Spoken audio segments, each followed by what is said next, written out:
Hello and welcome to a new episode of Fit Life Journeys. This is a podcast where we discuss the truth about living a fit and healthy lifestyle, try to break down some of those myths that are out there, and share the stories of real people in hopes that we can educate and empower our listeners. Right, so on this episode of Fit Life Journeys, I'm talking to the man, the myth, the legend, my business partner and favorite personal trainer of all time, Joshua Douglas.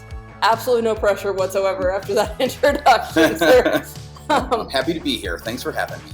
I like him, so that's all that matters, right? Sure. So I figured Josh and I could probably fill hours of podcast time, 5, 6 easy. So I hope to, and I hope someday that we get to. Right. But today what I want to focus is on two things: his journey, because that's what this show is about. And without his journey, this gym probably wouldn't exist. This show wouldn't exist. I would still exist, but in a different time and space, I think. Yeah. Or at least a different space. You didn't need the qualifier there, the probably part. This gym wouldn't exist. Fact. Right? It's a fact. That's It's a true. fact. You started it. That doesn't mean you wouldn't be somewhere succeeding. I'm just not here. not here. Um, And you can tell me if that's for better or worse. I mean, opportunity costs, right? I did find a cute little husband here, Yeah, so that's if true. nothing else, Yeah. I got that going for me. Right, so we'll talk about Josh's story, his journey, how we got here, and then I want to talk to him a little bit about our recent trip to Perform Better. So I'm rocking the shirt today. If you're watching this on video instead of listening, just wanted to get the feel for it, so I'm rocking the shirt. And from there, just the concept of how important it is to always be learning, because that's one of our core values at Fit Life Gym. One of the ones we talk about most. I'd say after members first is always be learning. Those are the two that are really important. But first off, Josh, is a little bit about you and your story. I know it was a long journey to fitness. Where would you say you want to start, or what was maybe the major turning point for you? Let's start with the Big Bang, and we'll move from there. Okay. Just kidding. 100 million years ago, something. No, I'm tired of telling my story, so I don't want to do it anymore, but I know I have to because here we are. Well, I can tell your story. That's true. And would it be as embellished as my version? Maybe. How do we tell it differently? What have you learned? Because obviously it's been how long now since you lost the weight? So about 2008 is April of 2008 is when I started. So also you guys should know I'm not making this easy on Shauna. I'm not trying to make it hard on her. I'm saying this isn't going to be easy for her because I'm really glad this wasn't the first podcast. I'm feeling There's pretty a lot, confident. 5 episodes in, but he's going to test that. Yes, the resistance is very strong, folks. So it's the resistance is strong with this the one. boilerplate, I guess, or what I do is like 2008. I was about 340 pounds. I was living in Chicago at the time. I actually had a friend get me onto their was it Bally's? Yeah. Bally's at the time. Family plan. And then I didn't go for a few weeks. I got sick and I lost like 10 pounds, and that got me motivated to keep the weight off. So I started going to the gym. And then I was going to the gym on a regular basis, usually almost every day, which I didn't need to do, but at the time was a way to there's other benefits besides focusing on just trying to lose weight. So did feel better leaving the gym. So, well, it builds up your consistency, right? Yeah. Early on, like. I guess it's a fine line though, because you don't want to feel like you have to. You want to go because you want to, and also sometimes you need to control yourself and not go so often because obviously there's the diminishing returns. So yes. If you're going all the time and you're getting worn out, it's not going to work. But I took a traditional approach to it, I guess. I would say I would do about 5 to 10 minutes of like light cardio to get started, which usually meant walking on a treadmill, not running on a treadmill, but sometimes elliptical, the bike, whatever I wanted to do. So not that traditional approach. Because honestly, a lot of us, it's like, I'm going to start jogging. And you at least skipped that mode. I mixed it in at times.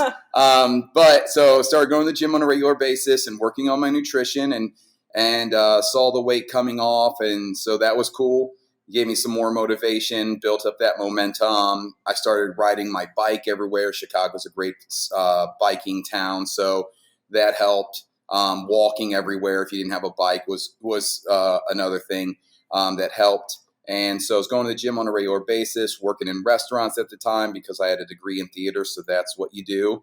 That's my joke. Whenever I'm introducing you, like if I have to do orientation or something and you're not here, I tell everyone about your theater degree. So you moved to the big city to work in restaurants. I know, right? It gets good laughs. Yeah, I mean, but I also think that you now use that theater degree every day. You're a great showman. Indirectly. Also didn't need to spend that cash to do what I'm doing here, so that's okay too. But we all make mistakes in our lives. So, working out, eating better, working in restaurants, and then so I was down about 100 pounds. I got fired from a restaurant. Got a job at a different restaurant, was stressed out about it. And I'm bringing this up because it's very similar to what we've experienced at other times in our lives as well. I think a lot of people probably can relate to it, but wasn't working out as much because I was getting used to this new sort of routine of a different place in a different area of town, learning things that in a job that I didn't want to do, knowing I didn't want to do it, but feeling stuck in it. And so spent a few months basically lingering, putting some weight back on, then started trying to get back into working out a little bit more, decided to get certified, which was a big first step for me because at the time I was struggling to stay on track and I needed something to get me more motivated. So that kind of helped. And as I was learning, I was applying things for myself and kind of learning what I had been doing wrong. Or what I could have been doing better.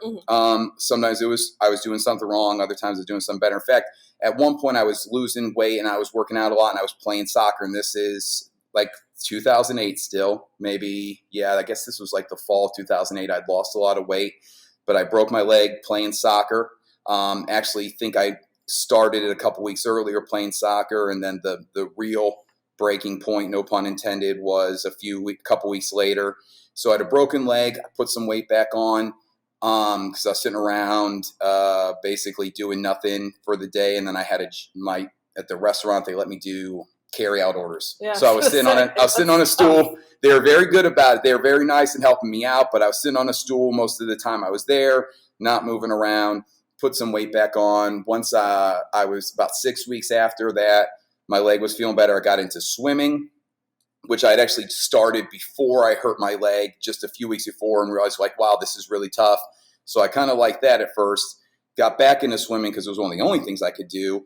And the weight started to melt off because swimming is an awesome, metabolically challenging sort of form of cardio, which is what metabolic actually means. But in a sense, they're the same thing. But do you want to do it? Do you want to stop right here and tell me what is cardio, Josh?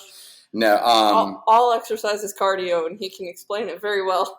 Well, I mean, I would say not all exercise. In some ways, yes, it is. Yes, after about the 5-second mark. Yeah. 10 seconds. Well, the one of the hardest parts about this industry is that everybody has ways of describing things, and everybody gets stuck on their ways. And I'm no different than anybody else. So, one is you never have to run if you don't like it. Cardio is just the way to use the heart, strengthen the heart, and get oxygen exchange in the lungs. Having a good base makes it easier for you to do some other things at the other end of the spectrum, and vice versa. But as far as cardio that I like, I cut out running.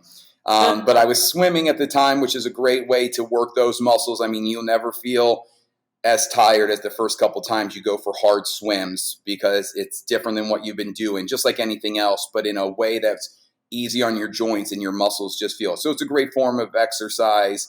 The weight was coming off, and then I was starting to do more things. I got a little bit more motivated, and I was losing that weight. Then I got fired, and I put the weight back on, a little bit of the weight back on. I was still doing some swimming, but the intensity was not there. It was like I was convincing myself that at least if I just do like 10 or 15 minutes, that's at least it's something. You're like, it is something, but it's not enough for me with everything else I was doing. Plus, I'm working in a new restaurant with new foods, which means that was nice as well. So new foods are tempting. Yep. Once I decided to get certified,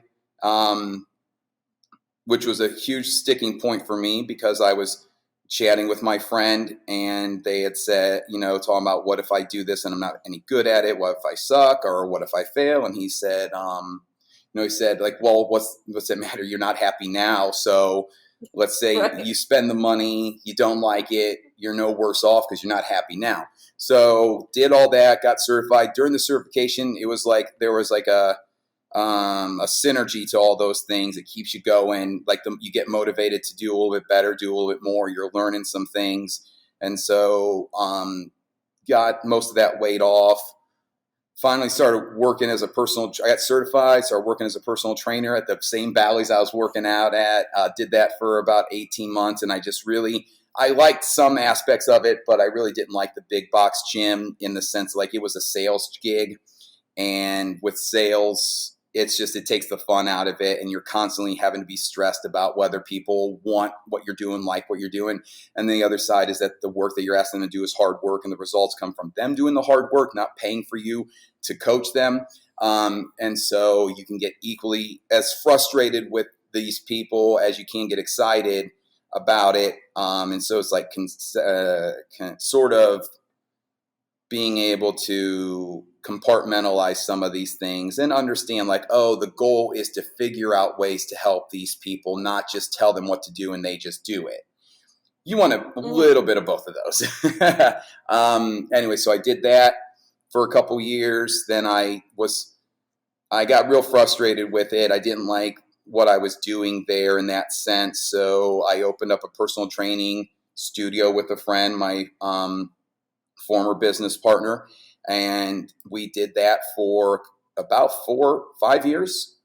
And things were great. Had control of everything we were doing. Small place, but was having an impact on people. Obviously, that's where we met. And did that, and then decided that I wanted to kind of do something slightly different. I was going to move back to Ohio, where I'm originally from, obviously.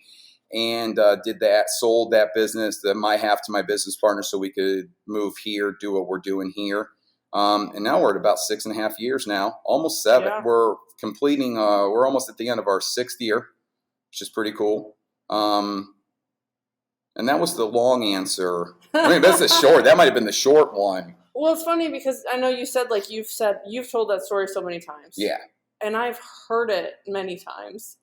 But I actually picked up new things, and I think it's just from, like, life. You know, the more life I go through, the more different things sound different. Yeah. And I realized you talk about, like, you had some setbacks. Yeah. And some struggles. And we see that with people all the time. But you didn't really have any help. Like, do you remember how you got through some of those setbacks or struggles? No. No? I'm just kidding. You're right. You're not going to make the seat. That's fine. Yeah, right. How did I get through? I don't know. No, to go back even further, if you don't mind me mentioning it, I know you said you had started therapy or working with a therapist even years before. Yes. You had started on the weight loss journey, and this is something that I'm kind of rediscovering myself. It's like sometimes there's other stuff you got to fix first. Yeah, that's true. So I started seeing a therapist a couple years. So I guess that was about April of 2006, my first like spring in Chicago.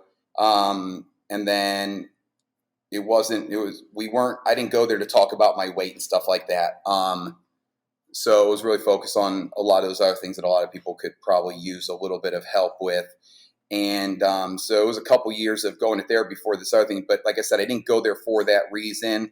The things that I was able to work through probably cleared some space to do some of these other things. But it is a process anyway. If I look back on what I'd been doing when I first got started versus those peak times in my life where, it was like, okay, I wasn't doing it. You were always getting a little bit better. So some of the things I was doing then I would continue to do now, and other things you kind of go, oh, it wouldn't be working. I wouldn't do some of those things if you were working out. Sure. But so you'll learn some things, but it clears some space as well to allow me to ease into it. Like I said, I was going every day, but it wasn't like I was wearing myself out every single day. And again, when you're 340 pounds, you don't have to do a lot to get a result that you're looking for, because your body naturally wants to come back down if you just work on your nutrition, which is the hardest part for everybody. But in some ways, for some people, starting with exercise can make and motivate you to do the nutrition. Right. Sometimes the other way around. Like I said, I was sick for a couple weeks and I wasn't eating a lot, and that's how I lost some of that weight, and that made me want to keep it off. So my idea wasn't, oh, stay sick. It was just, oh, okay, now you have this opportunity. You can see it this way. I think what a lot of people need is at first they either need to see what's possible because other people have done it, and that can help.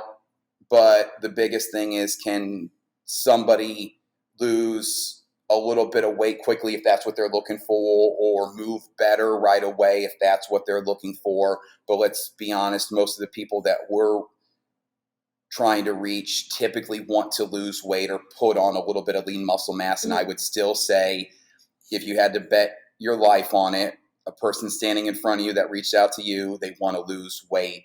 That's what they would say. Or, well, this is what I'm saying. We're going to get in trouble with this stuff because people are going to start saying, but I'm telling you, they'll say I wanted to lose weight, but they might say, I just want to feel better. And you're like, what the hell does that mean? And then they can't explain what they mean if they just keep trying to stick with feel better. They would need to go to, what does feel better mean? And it might mean, I want my joints not to hurt as much. Right. Great. How do we do that? Strengthen muscles, lose weight. If you're 30, 40, 50 pounds overweight. If you're underweight and your joints don't feel good, you're probably doing something different. But again, what we see is most people come to us when they're past where they want to be. Most people come to us because they need something else. We don't get a lot of people that are looking to exercise because they love exercise so much. We do. There are some.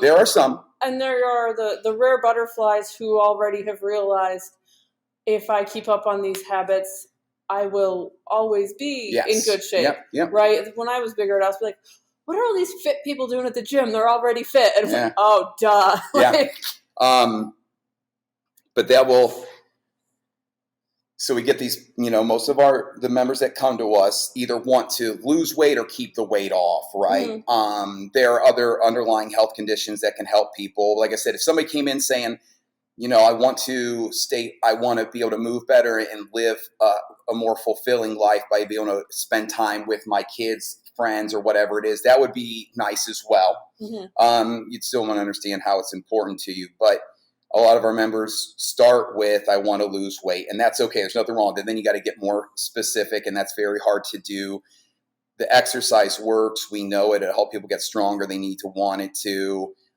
It is not as effective at helping you just burn calories to lose body fat. We know this because we've seen it. People can't outwork a bad diet. So there's a combination of where your nutrition is along with where your activity level is. And this is kind of the messed up thing, because people do come to the gym like, I want to lose weight. And the fact of the matter is, of all of the things that exercise is good at, that's like the very bottom of the list. Yeah, it's not very efficient that way, because there's other things that go along with that, like how intensely you work out needs to match up with how well you're actually eating. So you can't work harder to burn more because you didn't like what you ate. And everybody knows, like, we're going to be saying a lot of things that people have now been saying for years, and some people listen and some people hear it, and some people listen and don't hear, or some people hear don't listen. You just want what you want, and you'll fight tooth and nail to avoid the things that don't fit. Yeah. I mean, because I'll do it too, and then I'll have moments where I'm like, I know I'm doing it. Yeah. I mean, I think we all do. And that's fine too. Like, there's nothing wrong with wanting those things. There's nothing wrong with being willing to do things to get it. It's that, will it actually work the way you want, or did you lose the time and the energy?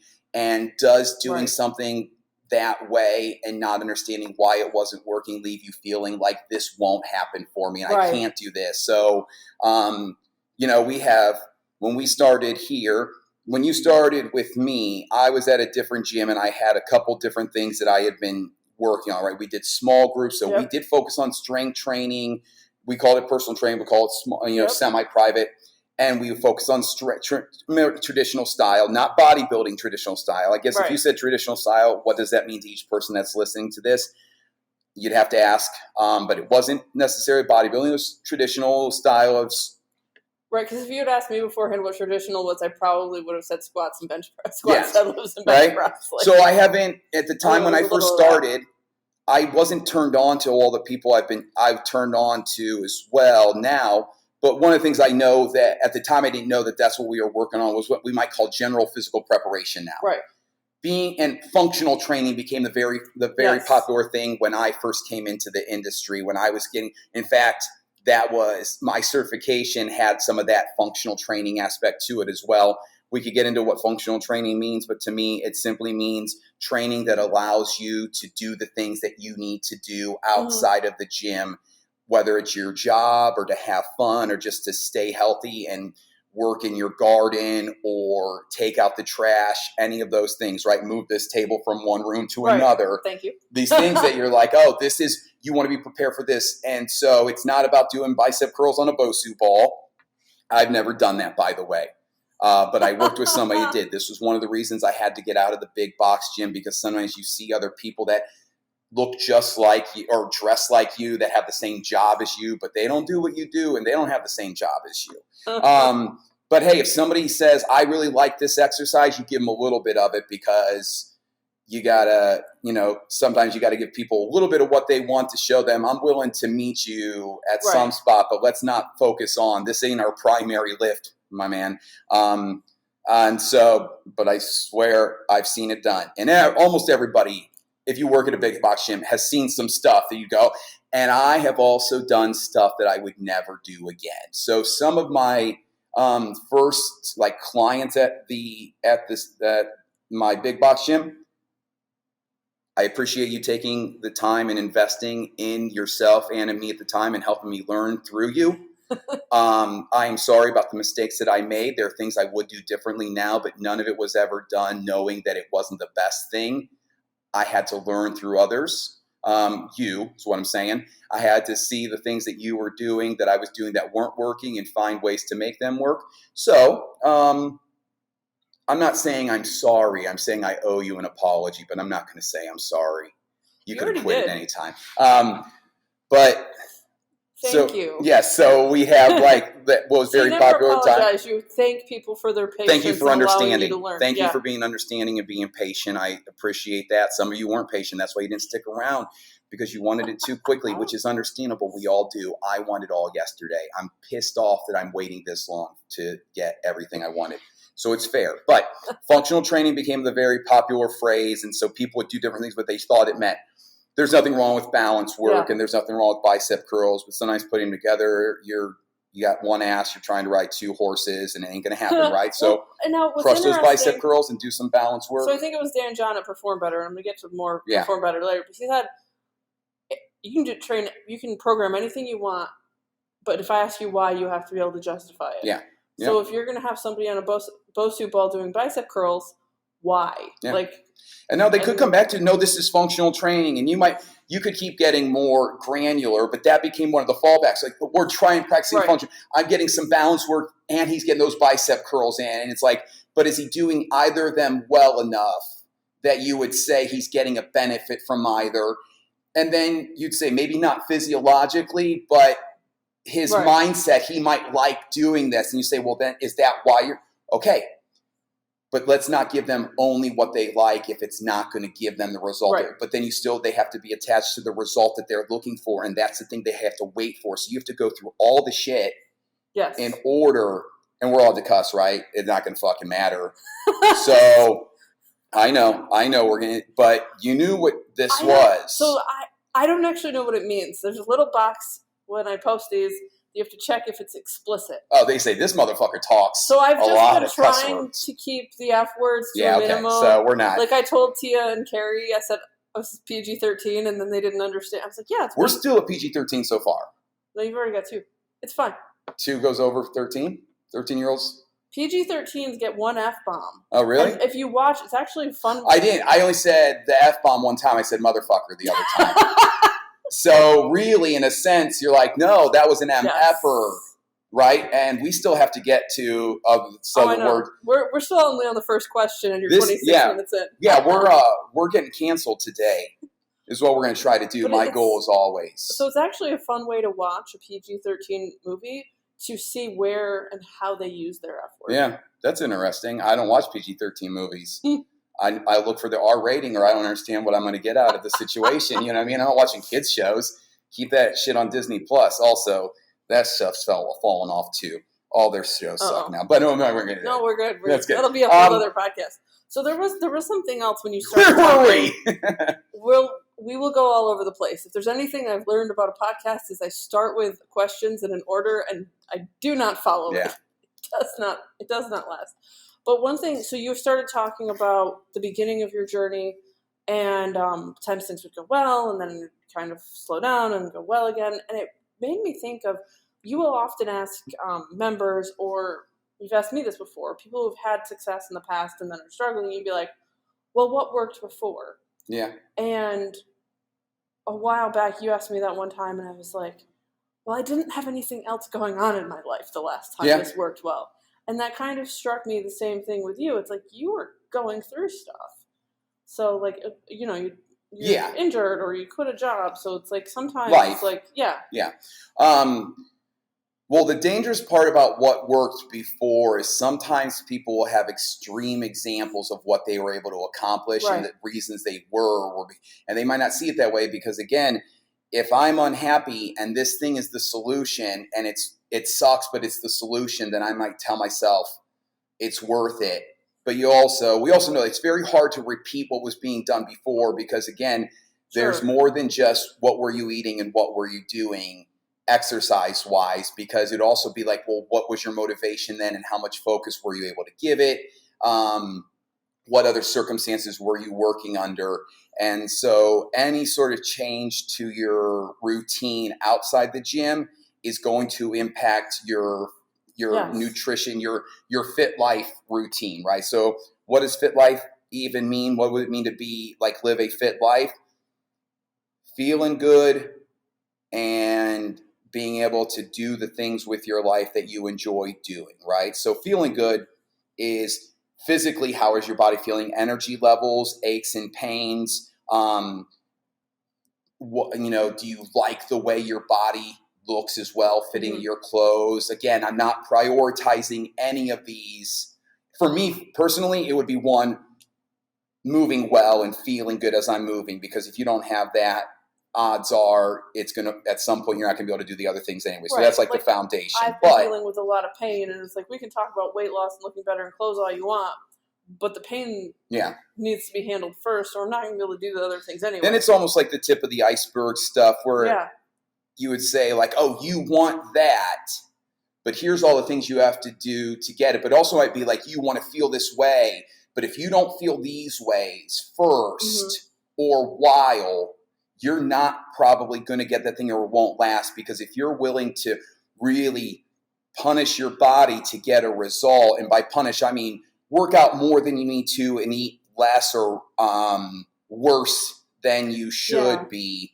And by worse, again, I mean like super low calories and depriving yourself of anything that you think is like a junk food in order to get the result. We know that most people are going to break, even if they get what they want. If it's you'll find out. The way you find out something is unsustainable is that it's not sustained. And it's funny you bring that up, because I was thinking when you started talking about what worked before, I was thinking about Coach Tia, who I'm going to talk about, and she's going to be fine with it, because she talked about it a little on hers. She had gotten very lean like a year or two ago, and then put some weight back on. And we talked about like what you did before.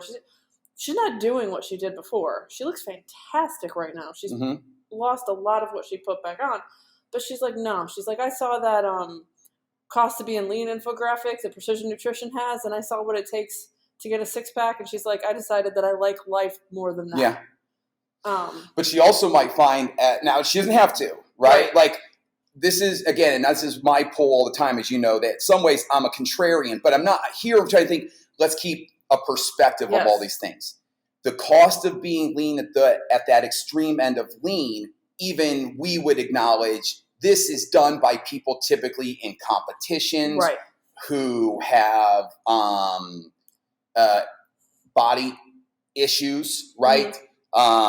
So they're technically not lean. Those people are just skinny, right? They're broken down. And I'm not putting them down. I'm not making a joke out of it. I mean, like the extreme end of being super lean is typically people that are either super regimented and they're doing it for a specific thing that then they're going to get away from. Yes. Or they're obsessed and they're unhappy no matter where they get to, right? Body dysmorphia. Doesn't matter how good they actually look to everybody else. They think they look horrible. And don't worry, we all have things that we would point out or somebody else could even point out for us. Some were aware. Do you know what I mean? But you would never say somebody stay here or go here. You would say first, let's go from where you're at, which might mean, oh, you're not getting your protein vegetables. We need to add those in. And then we can keep working our way. And then you decide at some point, I'm happy here. But if I learn how to live here and make this a routine, I can try some of these things, see if I like doing it, see if I can do it, have an idea of how long I'm going to do it, and then no, I can come back here. Right. Or maybe I learn to stay here, but the extreme ends, we can't stay there, and we would acknowledge it from the get-go. Right, but that's a fair point. If she were to consistently stay right above that, she might look at it and, you know what, actually, I think I could try that. Yeah, yes. Right, so she might, and then you go, oh, you got used to being here. Maybe we can do a little bit more, and it's a very similar thing because it's a mental game, just like the weights, and we'll see the same thing. I don't want to, like Arnold Schwarzenegger had a joke where a woman said to him once, like, I don't want to look like you, and he laughed and was like, don't worry, you couldn't look like me. Right. And he wasn't talking necessarily genetics. He was saying, lady, you would never be willing to do what I do to have this. Right. And he meant it in a very Arnold Schwarzenegger was very, very arrogant when he was younger, and that's okay. He's kind of earned it, I guess. But he should, in that situation, you want to say to people, you assume you could just do this, and you should know that you can't do. I don't think you could. And we're also talking about Mr. Olympia, right? So he is right. Very few people. Odds are, yes. And there's a reason Arnold was now the classic.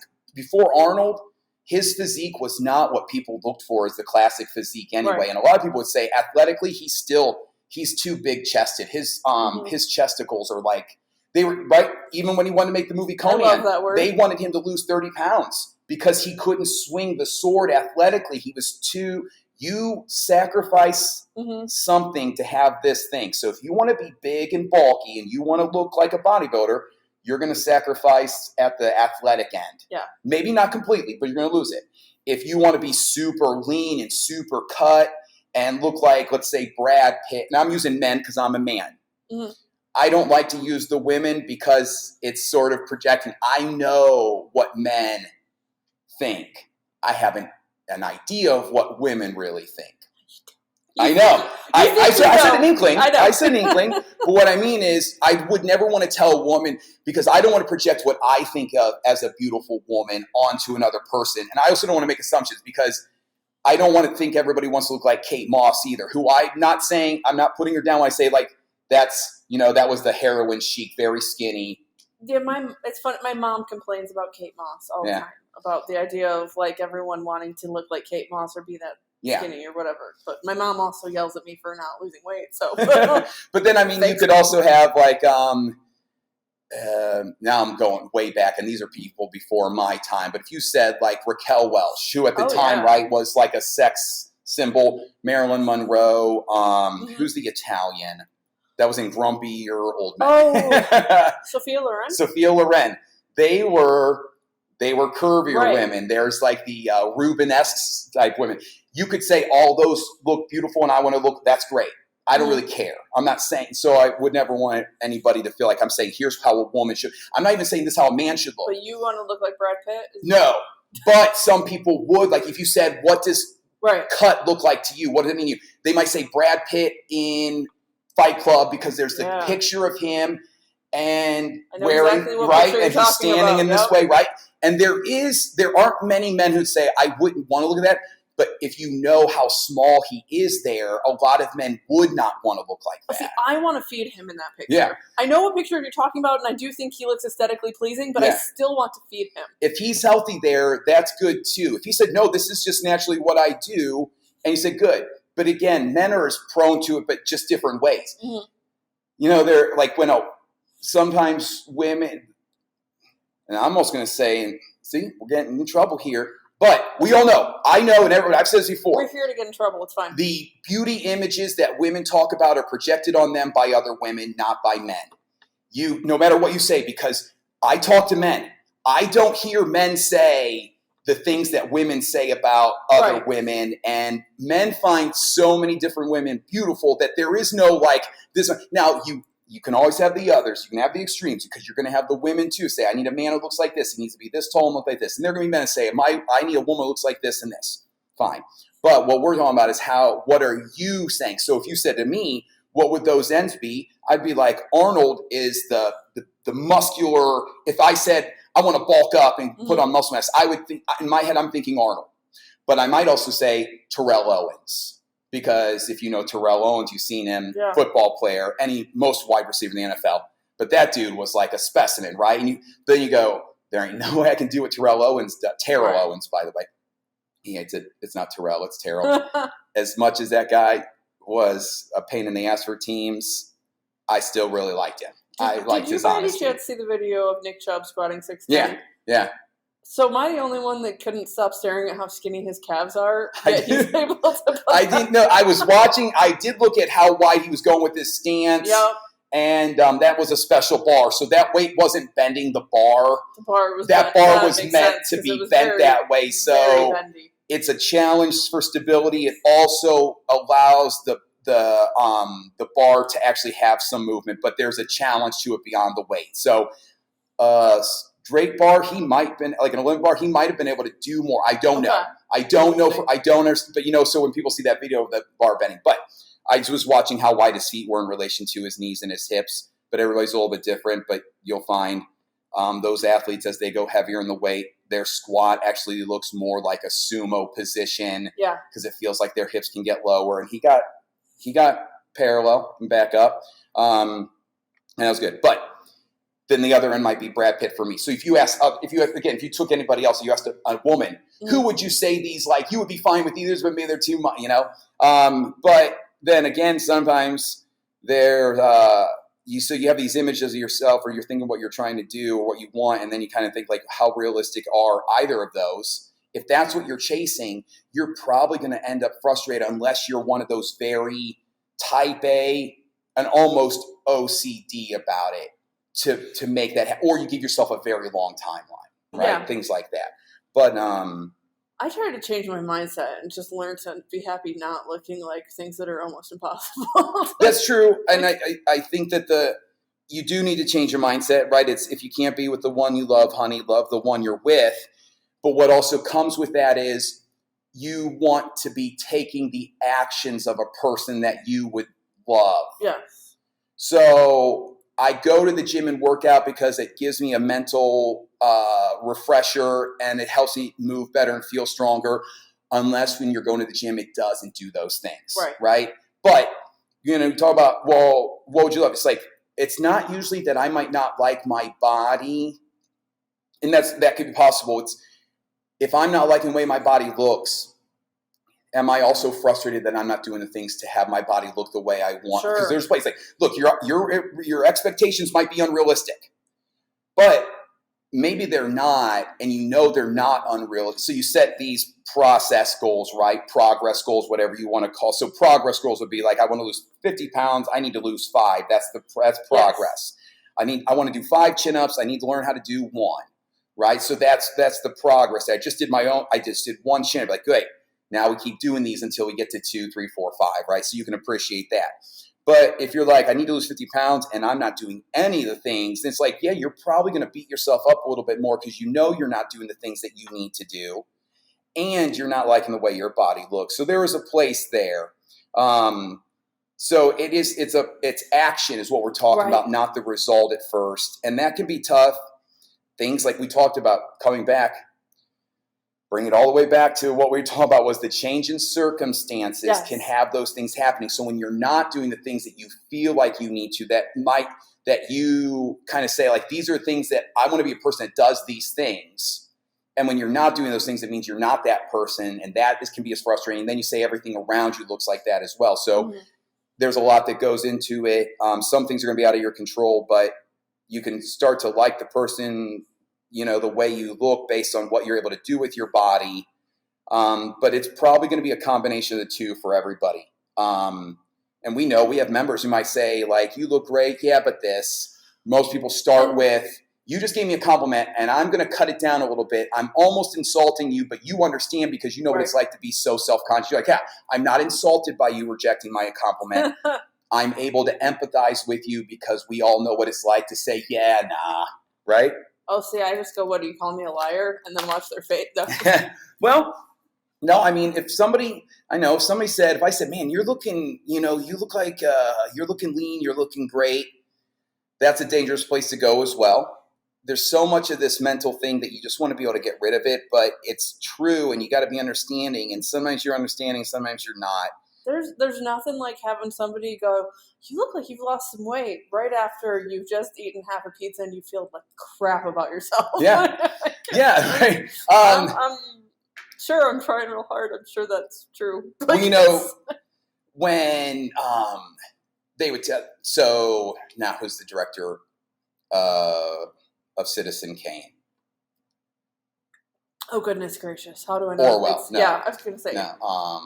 Orson Welles. Yes. I'm like. Orson Welles. So Orson Welles was doing this movie called, now I can't think of the movie. It had Charlton Heston in it as well. Not The Third Man. I can't think of what it was called now. Charlton Heston's also playing this Hispanic man. Times have changed. Yeah. But he had to wear all this makeup and look heavier than he actually was. Okay. But he'd also put on some weight. So when he went to something after one of the days of shooting, but he hadn't changed yet, he hadn't got up, and he ran to someone like, oh, you look great. And it was like, part of the joke was kind of like, well, man, I put on weight, so they see this and they think they're also lying because I'm wearing fat man makeup, right?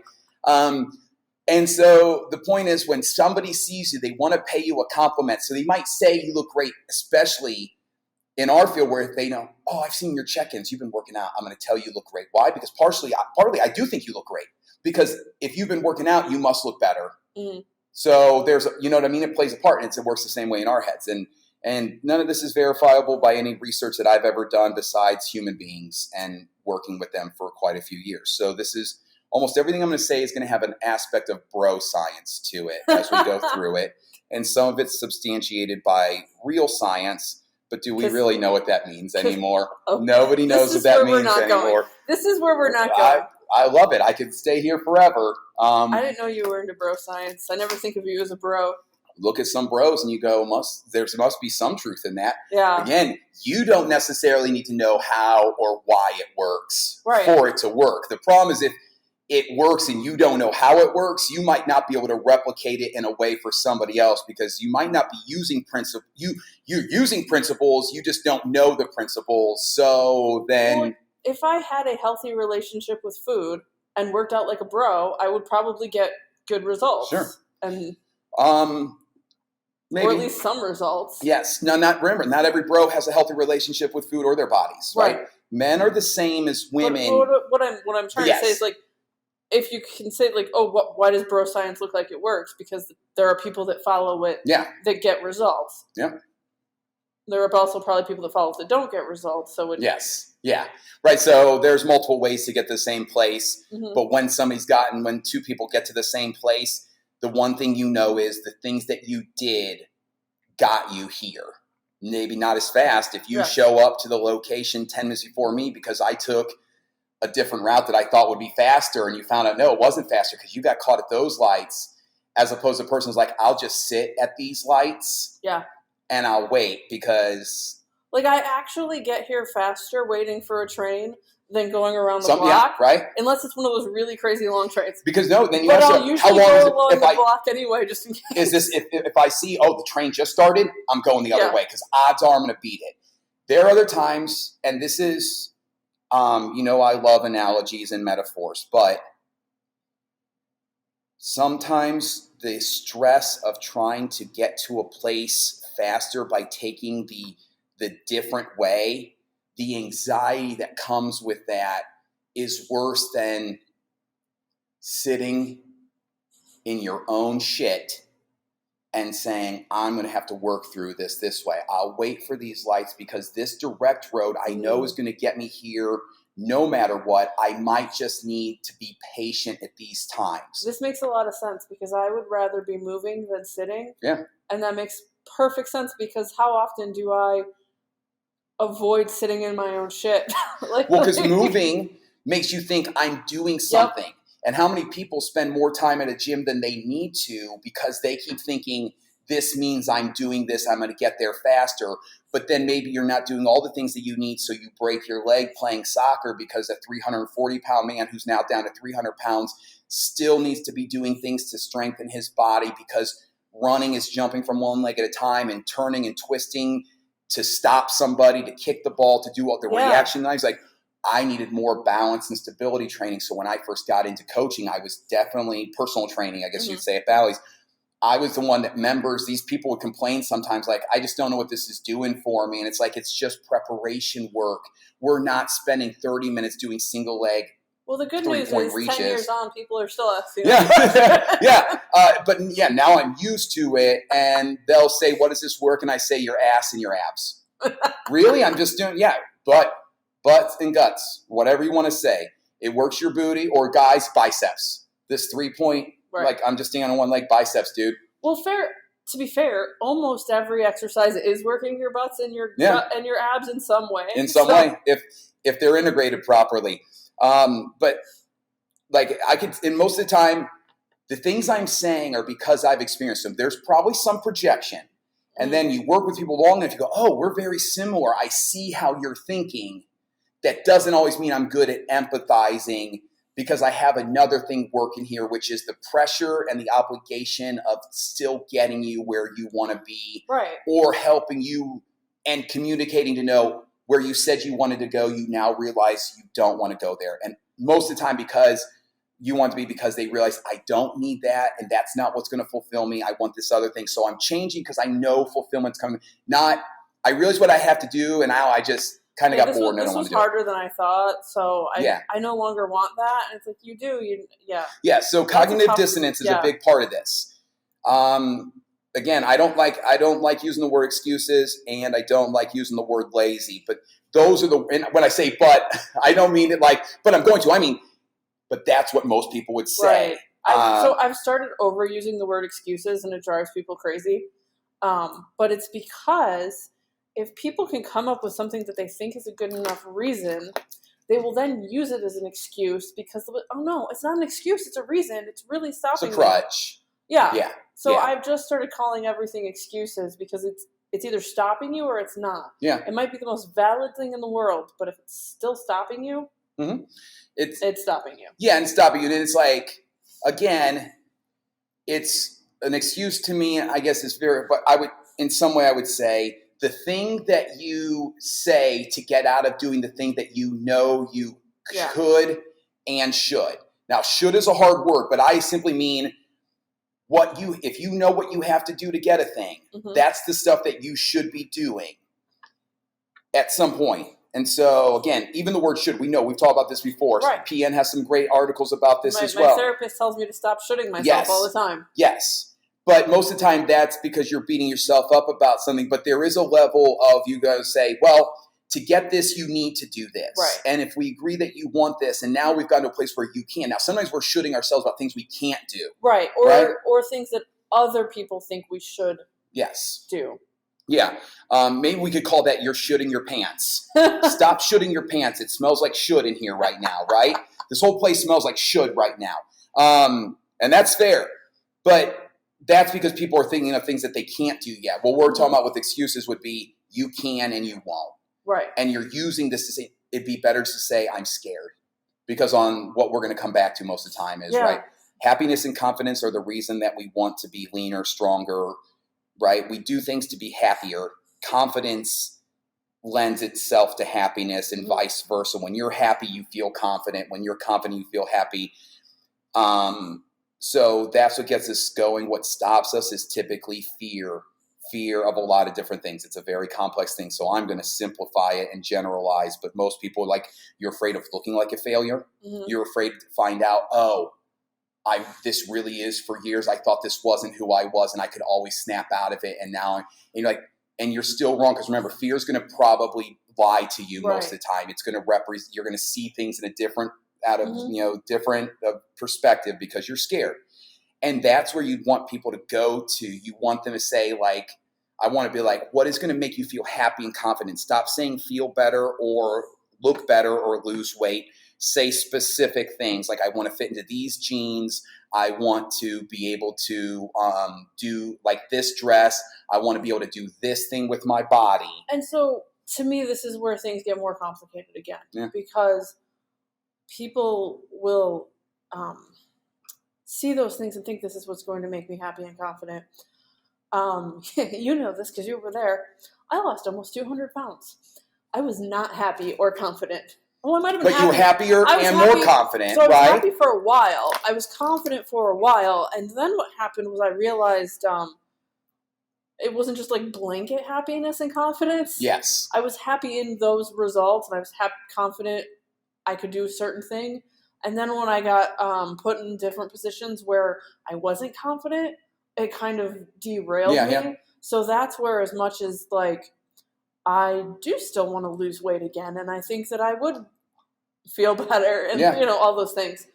I also have worked really hard on trying to improve the happiness and confidence regardless of the weight. Yeah. Because to me, that's what I found. It's like, oh, this is a real mindfuck if you lose all that weight or you get these things that you thought you wanted and you're still not happy. Yeah, because and that's where the therapy comes in. being fit, however you want to describe it, for most people though, it's like look into your mind's eye and what do you see there? You're doing things and looking a certain way. Whatever that is to you, that's fine. And most people can have it. But that's only going to be a piece of the puzzle. Now, if it's the last piece of the puzzle, it can kind of snap into place and it's like, this is great. But how long? The other part is that if you feel empty and you're trying to fill a gaping hole with something, you might find out that's still a bottomless pit, or you might be just digging yourself another hole to fill that hole, right? So there's a lot going on. I usually try to fill my emptiness with food. Yeah. So it doesn't work well. But, I mean, that's what people have. Sex, drugs, and food. For most people, 1, 2, all of those, for me, I'll take them all day, every day. No, but those are alcohol. When I say drugs, alcohol too, whatever, however you want to put it. Cigarettes too, whatever. They're the worst. They're the worst of all of them. I'm one of those. If cigarettes are illegal, then everything should be legal because in my mind, we know. So we don't want to go there either, folks. Again, some of you are like, no, go into that because I really want to be upset with you right now and not get what you're saying, Josh. It doesn't matter to me. The people that want to be upset with you are going to be upset with you. Yeah, I know, and they're always there, so that's good too. But when you're trying to make yourself feel better, you can start with trying to make yourself look better. But what we'll find is members aren't going to see results in their first couple weeks physically. They're not going to step on the scale. Sure. They could, right? Somebody could lose 3 to 6 pounds in 1 to 2 weeks. We've seen it. It's possible. So it's not that. It's that what they'll probably see first before they even see that is I feel better because I showed up to do a thing that is hard. Right. And now I feel better about myself. Now, there are some like I felt stupid. I couldn't do this exercise. I was so confused. I don't like doing it. So there are those two. There's always going to be the bell curves of the people. Some people hate everything they did when they first started coming to us and they don't stick around. Some people like some of it. They're not good about all. They think they need something, a little bit. But in general, there's this group who's like, I like this enough that I'm going to keep doing it. And then the other people are like, I love this. This is working for me. So we're always going to have that. But the middle and then the higher end, they're going to be feeling that confidence and happy or that pride that comes with doing that thing. Some people are unable to feel that thing at all, so it would not matter what you gave them. And I'm not trying to be a hater, but I'm hating on haters in a sense. And then you kind of like, the part of me wants to be understanding is like, they must have a lot of other things going on and maybe they're just not capable of feeling this. Maybe they've had bad experiences other places. And you kind of go, that's true. And if they talk to me about it, I'll be able to help them. But if they don't, I have to keep doing this thing for myself because what I do, keep prying. You don't like it? What don't you like about it? It seems like you're coming in here in a bad attitude all the time. Come on, dive in. I don't want to talk about this. No, keep talking. No, But if they come to you and if somebody said, Josh, I just need to vent and I don't like this or this. If they said to me to my face these things, I could at least explain it to them. Mm-hmm. Yeah, there's a lot of things that happen in the space where people are keeping their mouths shut, for sure. Yeah. And I think it's in general. And then if you looked at your lives, you kind of go, well, are there times when you could probably get more of what you wanted just by speaking up in a polite way and coming with an attitude of constructive criticism and some generosity in the form of here's I understand where you're coming from and I'd like to talk. And we have that all the time. And members bring it up, and sometimes we make changes based on what we hear. Other times we recognize I can't make that change. And other times people don't say anything because they're testing you. They want you to fail because they want a reason to say, I don't like this and I'm not going to do this anymore. And I'm not saying that's all of our members. I'm saying it's a very small percentage of our members. And it's not even anything against our members. But if you looked at numbers, you would say these are the people. No matter, you get 100 people in a room. You're talking about members, but yeah, it's general population. Yeah, general population. Yeah. So I'm not speaking about specific members even when I say any of this stuff. I mean, I really wasn't. There are going to be times when we're talking where I'm going to be speaking about somebody specific, not always the same specific, but I mean but when I'm talking about this stuff right now, I'm talking about what we need to understand as a personal trainer, as a coach, as a business person. A business person does what they do so that they can please the people enough to keep the money that they're giving them, earn their money or keep the money, right? And that's what sucks about this is that I went into a business of something that I was passionate about. And now what it did was it muddied all the water so that there's never a place of just like, this feels so good simply because I just get to do this one thing. It's like, no, there's always this feeling of, well, you got to keep this stuff. You got, and some people thrive on it. And I know, so I got into this because you helped me and I felt awesome. So I wanted to help other people. And then I discovered that they don't always want to be helped the way I want to help them. Yeah. And that's a whole different thing. It's like, they don't want the thing. I'm like, oh, you do this and this and you're going to lose weight. And they're like, well, but I don't want to do that and that. I'm like, oh. Yeah. They're like, I want you to give me this. And I'm like, well, that's not how I wanted to help you. Yes. And you either need to be able to find the way to influence them to want what you want or be able to say this isn't for you and you should go find something else because I'm not going to do it either. And there's still a way of saying it. And I haven't mastered this way yet. I've mastered the other way, which is I'm not doing that and you can leave if you'd like. That's not the way to do it. The other way is I understand what we're focusing on here is this, and I think this could be useful for you, but also maybe it's not. Somebody comes and goes, I'm trying to put on 25 pounds of muscle mass. I have this bodybuilding competition. We're not your gym. Right. Or we get a lot of waste your time. Requests for speed and agility training. Yeah.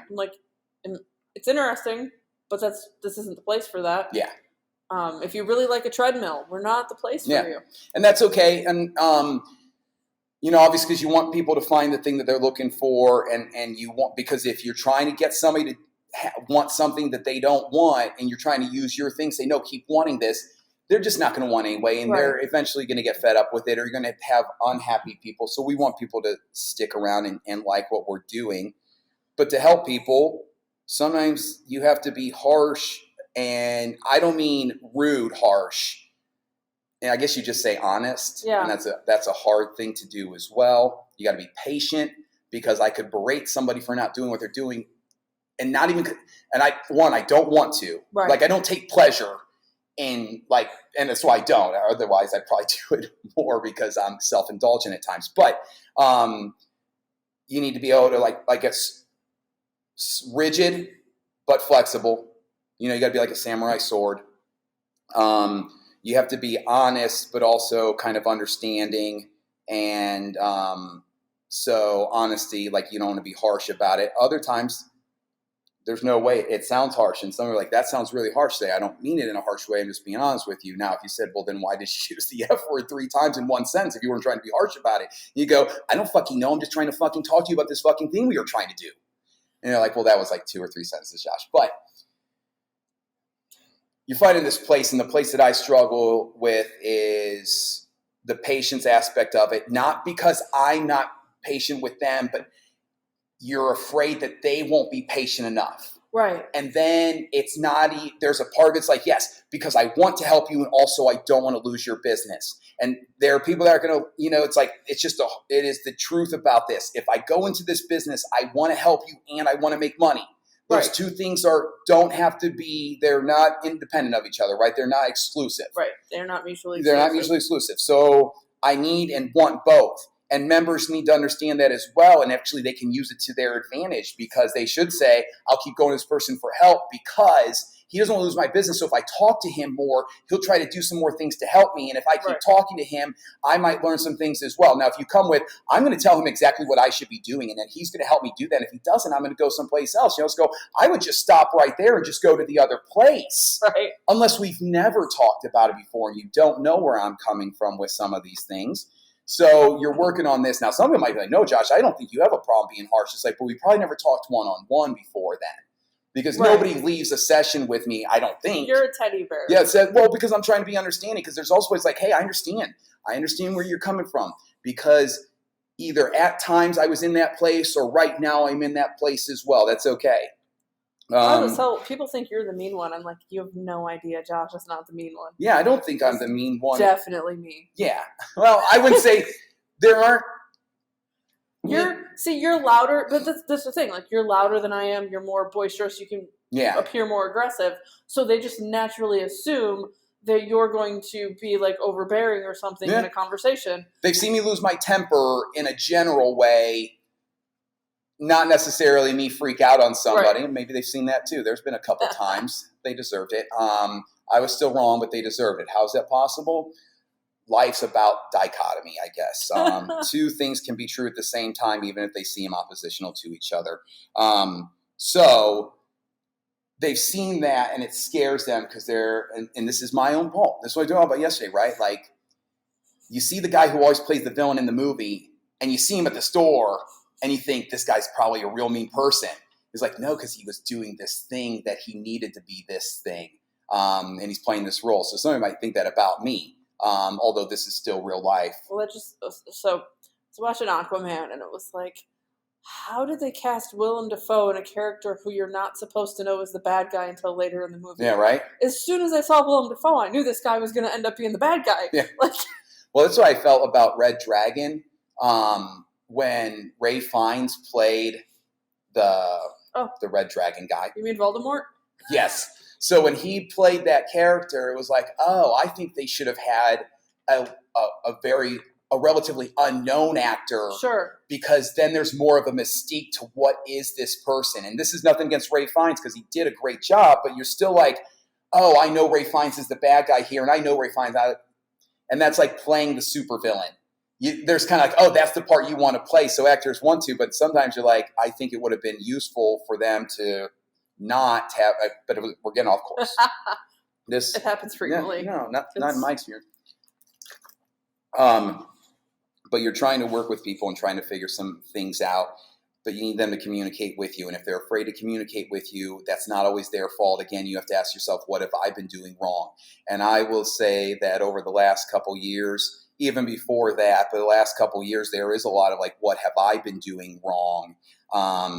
And not in a way to put myself down all the time, but accountability-wise, what could I have been doing better? What lessons can I learn? Because somebody saying I didn't do anything wrong is a red flag for sure. Sure. I mean, you can't get better if you don't acknowledge the mistakes you've made. Yeah, and if you look at anybody who's typically succeeded, you'll find that most of them are probably harder on themselves than they need to be, but accountability is a big factor in the success of somebody because, again, like I said, you're not going to learn your lesson if you're not looking for the mistakes that you've made. Now, somebody I just recently heard on a podcast talked about, Jordan Palmer he's a quarterback's coach. Okay.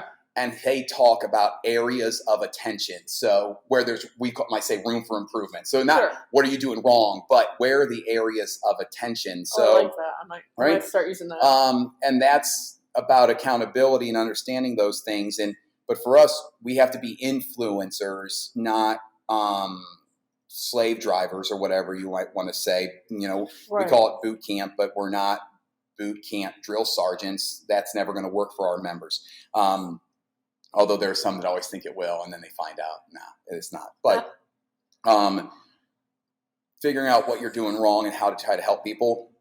And sometimes you've gone too far. You're like, it might be irreconcilable with this person, but I have these other coaches. And if you like one of them more, I want you to work with them. Because the idea that I should be the one that can help everybody is just going to leave me feeling frustrated. And some of these people are like, I'm not the person to help you. We can tell. That's not saying I don't know how to help you, but maybe it means I don't know how to. Because if I don't know how to show the empathy and all the stuff that you might feel you need, there it is. And also, we talk about this. We work with a lot of women. Right. And they're on some level, there are going to be some women that are like not going to feel comfortable talking to me because I'm a man, and whether it's because they've had bad relationships with men or they just like the idea of working with a woman. And it can go the other way as well. Some women don't want to work with female coaches. They want to work with men. I was raised around a bunch of boys, so I've always gravitated towards, I'd rather do what the guys are doing. And I might say I want to work with a man. I'd rather talk to a dude. I might say, I don't know. So it's not that these people are wrong. I'm saying you have to understand this so that if we're trying to help as many people as you can, I want to have different people to help those people. Yeah, right. I don't want to come off as so arrogant that's like, I have all the answers to everybody and I'm going to help everybody. I would say that if I was doing this all on my own, you'd start to go, you might not be the person that I'm looking to work with because you want and need these things and I'm not going to be able to do it for you and I'll be wasting your time. And that can come off badly. Also, if you're desperate for the money, you say, I'll do this anyway. Right. And then you take the money and then you leave people disappointed. Our goal is to be looking back and thinking the whole time our intentions were to help people. We did all the things that we thought would help people. And we never said, yes, we can do something when we knew that we couldn't. And yet you're still going to have some people that might say, I felt like they said they would do this and it never happened. You're like, I need to know. Please let me know. That's why we have the exit questionnaires. And sometimes people say some things that are like kind of like, oh, that stings, but it's helpful. Other people say some things you're like, that stings and it's not helpful. Like, I'm glad you were waiting for this moment to say this thing. It also tells me I don't have to lend any credit to anything you're saying now because you took the coward's way out. It's a tricky position. And you see it with some people, and it's kind of sad, of like, if they want results very badly, but they're not ready to do the things necessary to get the results, some of them will eventually find someone else to blame. And so that's sometimes when people are leaving. Sure. That's what you see is like they didn't get what they wanted, so they start to come up with reasons why. Yeah. And then other times, you aren't doing the things that they need, and they need to find somebody else that can help them with that. The issue with that is someone's like, well, did you talk about it? And I don't mean to sound defensive here because I will say like, there's somebody who's going to go, yeah, I can't do that for you. And you're right. I should have been, I wish I would have been. Mm-hmm. But that's not happened. And I understand. Best of luck. And then there's other people that later, like, we weren't communicating, and I'm not quite sure how to have done this differently without knowing. That's not to put it on them. Because, again, you're going to have to keep saying, I have to own everything. I didn't put something together in a way that was going to help them. I didn't get them to open up as much as they needed to, but I needed them to so that I can help them because I'm trying to help you. You came to me for help. I'm trying to help you. Everything I should be doing should be focused on how do I help you, which also means getting rid of the idea of this has worked for everybody, so I don't know what your issue is. Mm-hmm. You kind of go, oh, no, we have a system.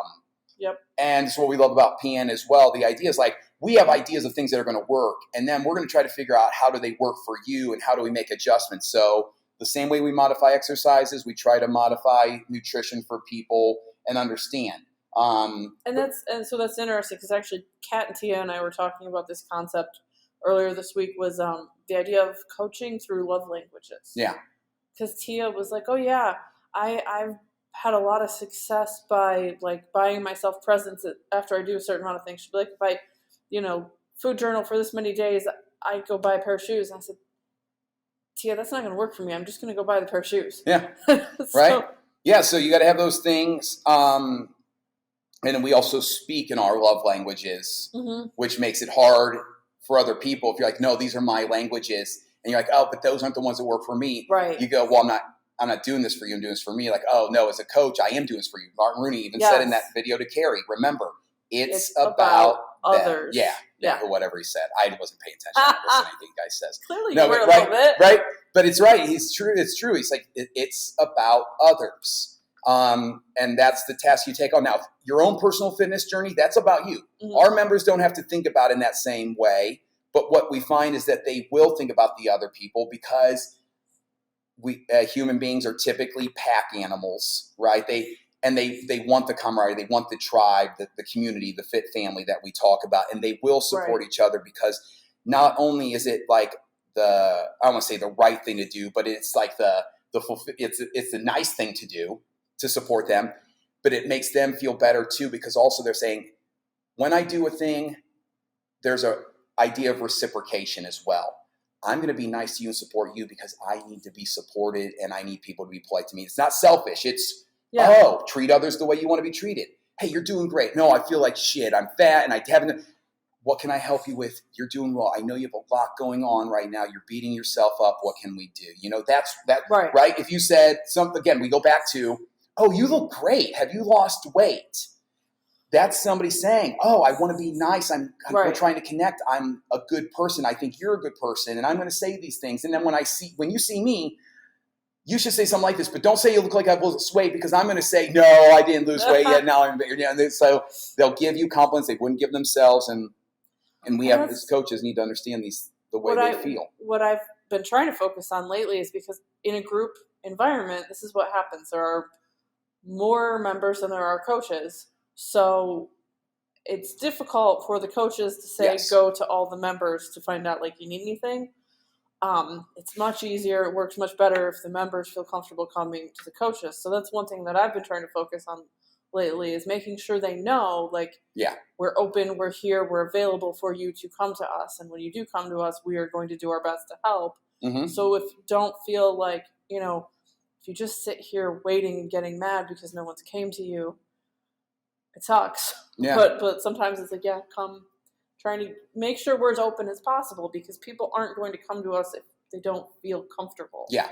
Yeah, they need to feel welcomed and safe. Yes. Right? So again, and they'll usually start, most people will protect themselves and their feelings by starting with something they're not doing well, a put down or something like that, to kind of like a neg, if you will. It's almost like, see, I'm going to present what I'm doing wrong first, and we're just as prone to it as well. I'm going to tell you what I'm doing wrong first, and now you can't necessarily go to that place. You're going to have to recognize that I'm already holding myself accountable. Now you have to be nicer. But what if you said to me, like, I really is sucking at this? I say, you are sucking at that, right? You are. No, I'm validating what you said. I'm confirming what you said. You sucked at this. You are sucking. Now, is that going to help me help you? Somebody might go, no, actually, I find that refreshing, because you want to go. The other side is like, I wouldn't stop with, you are sucking this. You are sucking this. What are we going to do? What can we do better? Right? That's not what I'm going to say. I'm going to say, hey, you got a lot going on. This is someplace where you can get better. What do you feel like you could be working on right now? How can we help? Who knows? It is a constant, relentless, it's like Sisyphus and the rock up the hill, and it rolls back down, and you either accept that or you end up being very frustrated. And I can be very frustrated and accept it at the same time, because it's different for each person. But most people want to put themselves down. But this still comes back to, my concern is that they get this vibe from me that I don't like you, and if you're not doing exactly what I said you should be doing, now I'm going to judge you. When in reality, I'd be like, none of us do exactly what we think we should be doing. We go to somebody for help because we want to keep putting ideas out there and getting feedback, like, oh, I am on the right track, or I was missing something. Also noticing I came to them feeling like a failure. They recognized those things that I felt like I was failing at. They offered some perspective that let me know I wasn't completely failing, but also recognizing, yes, you aren't doing everything yet. That doesn't mean you're bad, you're wrong. It means that we can still keep looking for things together. And that's what everybody wants, right? I've been here before and I can show you the way out kind of feeling. So, that's my major concern most of the time now. I would say it's definitely over the last 2 years, right? Like, when you are angry and feel like there are things happening that are not right, are you going to get stuck in that place and see it that way and be more negative and keep going deeper into it? Or can you pull yourself out? But it is a lot of pull yourself out, feel yourself slipping again, pull yourself out, feel yourself slipping again. We've had times, again, this is how, we're going to go on this, and I don't know how. Just talk. Okay. During the COVID shutdowns, which was completely wrong on every single level whatsoever, all those people in some level should be thrown in jail because they violated the laws. And we know they violated the laws because there were laws in place that said, here's what you could do. And then they tried to use executive privilege or executive orders to stop us. And it was fear-mongering on a level that most of us had never experienced before. That's okay. You can disagree with me, and that's okay as well. I do sometimes. Yes, you do. And we talk about it a little bit, and I show you how you're wrong, and we move on. But what happens is, so these things are happening, and at the same time, also, this is my business. Right. And my business involves people working out and being around each other, so they're scared. Things would have happened anyway, but we were told you can't do anything. And then you see things happen, and you're kind of like, I don't agree with this, but it's very hard to say you don't agree with it directly because other people are going to be like, what's wrong with you? Don't you care about people dying? They die all the time. They've died every single day the whole time I've been alive. I've been alive 42 years, and thousands and maybe 1 million people a day die. I don't know those numbers. But yes, everybody dies. And then it sounds callous. I know. And then it sounds callous, but you're like, well, if I came to you as a coach and said, you have to do these things this way no matter what, and if you don't like it, I don't care. This is the best way, and it's going to be done this way because I have all these people behind me telling me you also have to do it this way. Mm-hmm. Most people are like, that's not right. I don't want to do that. And you go, that's not your choice. So we're in this situation. And no, I think because gym members would leave, but because it was the government or what, we literally couldn't just like. Yes. And we would have taken other precautions to help people feel safe, but some people wouldn't. That's okay.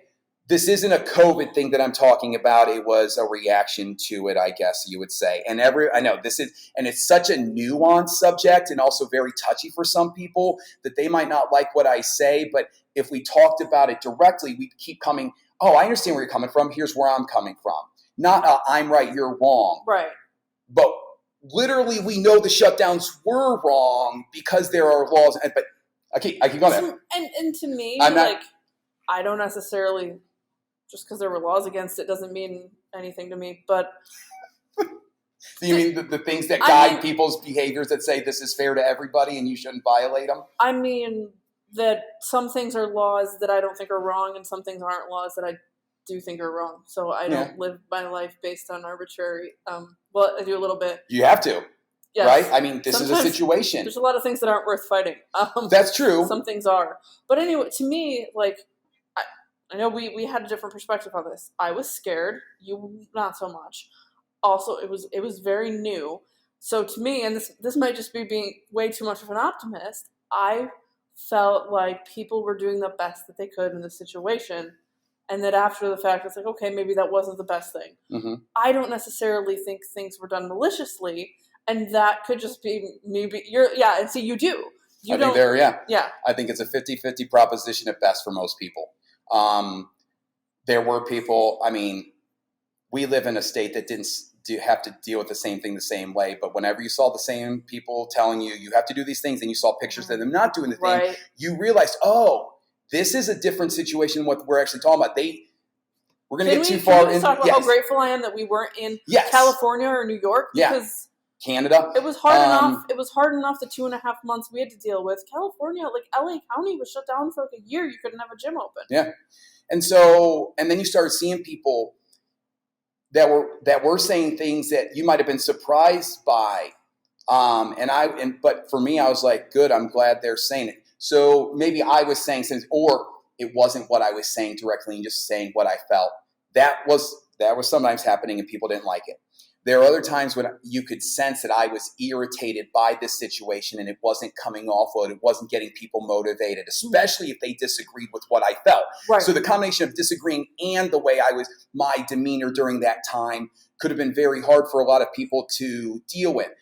And then it got back to me that a member mentioned it to another member who mentioned it to a coach who mentioned it to another coach who came to me, and we talked about it, and I listened, vented a little bit, and realized I have to still address these things and make these changes because I will alienate these people. And I have to decide, do I want to alienate them and be gone forever?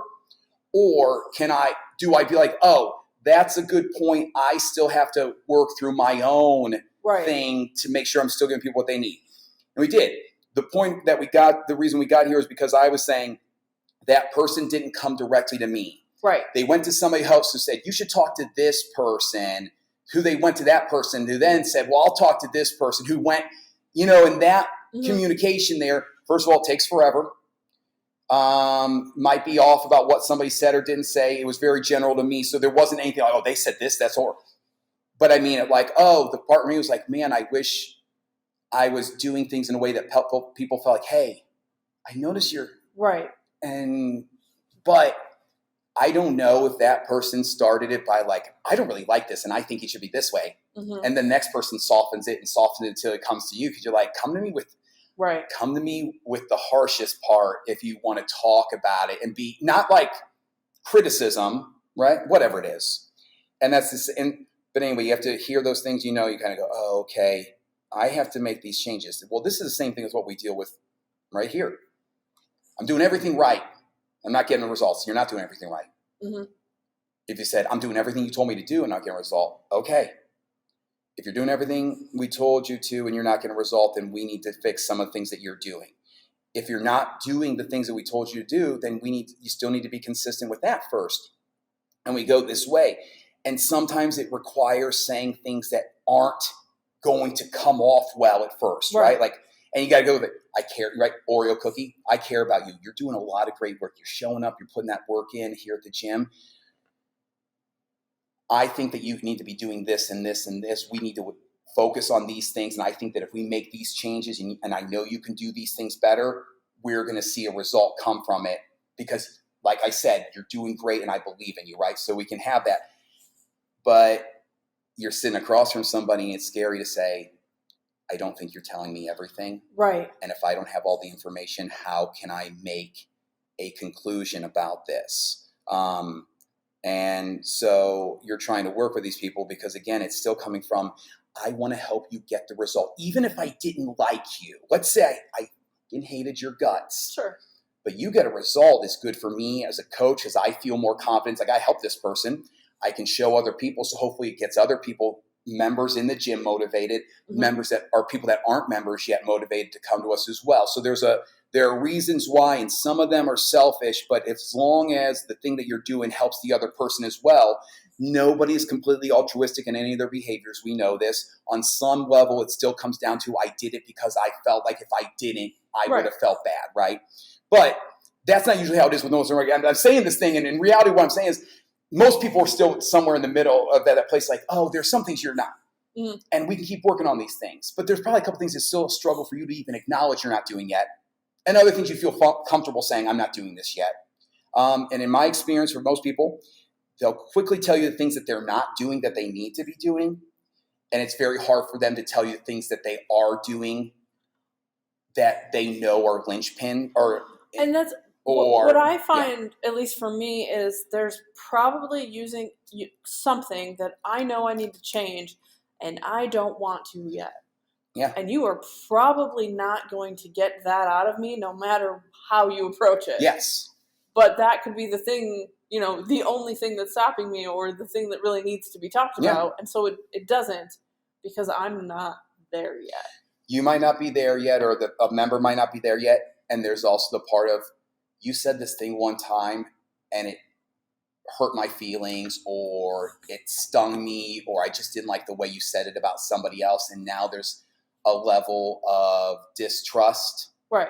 That might not mean I think you're horrible and I don't trust you in any way. It means I don't trust you with my feelings. I don't trust you with my emotional safety right now. And I feel like maybe you'll be judgmental, all that stuff. And people say it, right? Because we'll get people telling me like, don't judge me for this. Don't judge me. Like, I think you think I'm judging. The thing I'm judging you about is telling me not to judge you now. No, but it tells you something, right? Everything that somebody does kind of gives you another idea of like somebody who responds well in stressful situations. It gives you a better idea of them. Someone who doesn't. And so I will say I did not respond well over time with this COVID thing, but you and I both know. And this is where the business side comes into it. And you're like, look, when there's no money coming, or we had some members that were very generous, and we are lucky to have all of you as members. Sure did. I've always said that, right? We've always acknowledged that. And that's not enough to always acknowledge, but I mean, we believe it. We feel it. Whether they believe that we feel it, that's a different story, right? It keeps coming back to what do they believe. But when you see things happening and there's no certainty, and then even after you open up, you're like, but remember, they kept feeding you this stuff. There was still, let's say 50-50 that said we should not open. I don't know. It might have been more or less, Sure. but I mean, it's easy to kind of say 50-50.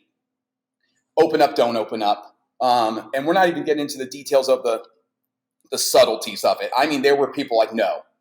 People in my own family, Right. They were salary. They had their jobs where they were still getting paid, and they would say, we should not open back up. And I had these issues with them too, where I would say, you don't know what you're talking about because your fear of this one thing allows you to ignore everything else happening. And so when you're going through this and you're fighting with these, or you're having these stressful situations, and social media was really useful at this time. Yeah.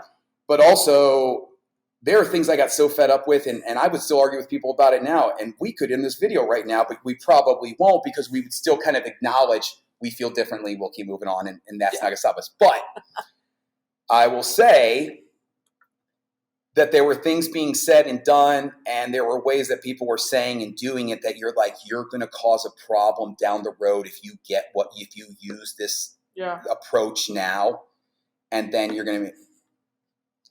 And so you could see these things happening. You feel so helpless. And see, I appreciated our differences because it made me feel a lot more confident with the decisions we made, because I knew that we were looking at things. Being critical about what could be or should be. Critical about things, and we were looking at things from such different angles that gave me a lot of confidence that we would get to the best possible decision. And it was stressful, and we would work through those things, and then you start to see from members what they felt about it before we even opened back up. It was a lot of stress all the time. I mean, we had people complaining that we were going to make people wear masks. We had people complaining that we weren't going to make people wear masks. And then you're going to lose some of those people, and in some level, you're like, yes, you need to do what you feel is best for you. And there's another part of you going, I think it's absurd what you're saying to me right now, and I can't say that back to you. And I'm not talking about everybody. Mm-hmm. I just mean there were some people with real kind of like, there's no place for me to go with what you just said to me, because you were asserting a thing to be true that I believe fundamentally is untrue. But where do we go from here without me insulting you? Boom, I did it anyway. And silence is violence. And there was no way, zero way to please everyone, because it was so... Yeah. Right. I want everyone to wear masks. I want no one to wear masks. Right. It was such a dichotomy. There was no way to please everyone.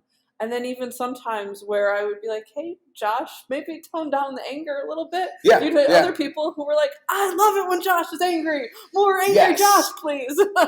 Most of the time, because I think they could relate to it. Sometimes when you're so our former president, I didn't vote for him. But what you realize was, he was saying things that other people felt like they couldn't say, or they wanted somebody to say, or whatever they saw in him. But a lot of times, like, he's willing to, it's like, yes, he was, but he also was saying it in unuseful ways. And some of the stuff he was saying was true. Some of it was untrue. It got real, right? There was, none of the things I was going through had anything to do with whether or not I liked this guy. Right, or any of that stuff. He said some really stupid things along the way as well that made the situation worse. And then, but everything got so politicized that it was hard to have an opinion without someone applying a political view to it, even if that's not what you have. So if I called it, let's say I called it the Wuhan virus, that might signal to somebody, that's a Trump talking point. And now if you like, but what if it's also possible that I still believe that, but I'm not? It's not a Trump. Just because somebody else has said it doesn't mean that they're the same thing. But you right away, that's kind of what you would go to, right? So, but I never called it anything besides like this big pain in my ass. That and that sounds so like first world problem there as well. But so this is how we're getting stuck in the weeds, and I don't know how you're going to edit this fucking thing. I'm not. Okay. Well, you're doing a great job. I'm loving everything. I can't wait to see if you are able to see when people stop viewing. And when they start, or how long this people is when get people through. Are going to tell their friends to tune in. Maybe. Because I'd have to do this podcast to really hit on this stuff. I'd have to do a podcast that's my own, separate from the business, that nobody ever even associates with the business, because the risk is that half of the people at best are going to be alienated by what you said, unless you've built a community of people that are so like in line with you. But we can't have this many people and assume that they're all going to be that way, because they might like the way we work out. That doesn't mean we agree on certain things, and that's fine too. I'm still just trying to get my second question in. I know, right? This is a one-question podcast, by the way. That's what it's going to be. But so I'm feeling angry, and I'm acting out in ways that I also know are not helpful, and I'm going through a personal thing at the same time that I'm going through a professional thing. That's not a good combination for most people. And then we're running these sessions the way we feel like we're trying to do it. And then we'll have some people that, members, because you deal with so many members, that are going to have complaints about something, or they start to go this other way. And sometimes I'm selfish and self-indulgent, and I just say, I'm not doing this way no matter what you can tell me. I don't care if you go away. And that's true. I like how you've been using F words this whole time, and then you just... I know. I'm trying.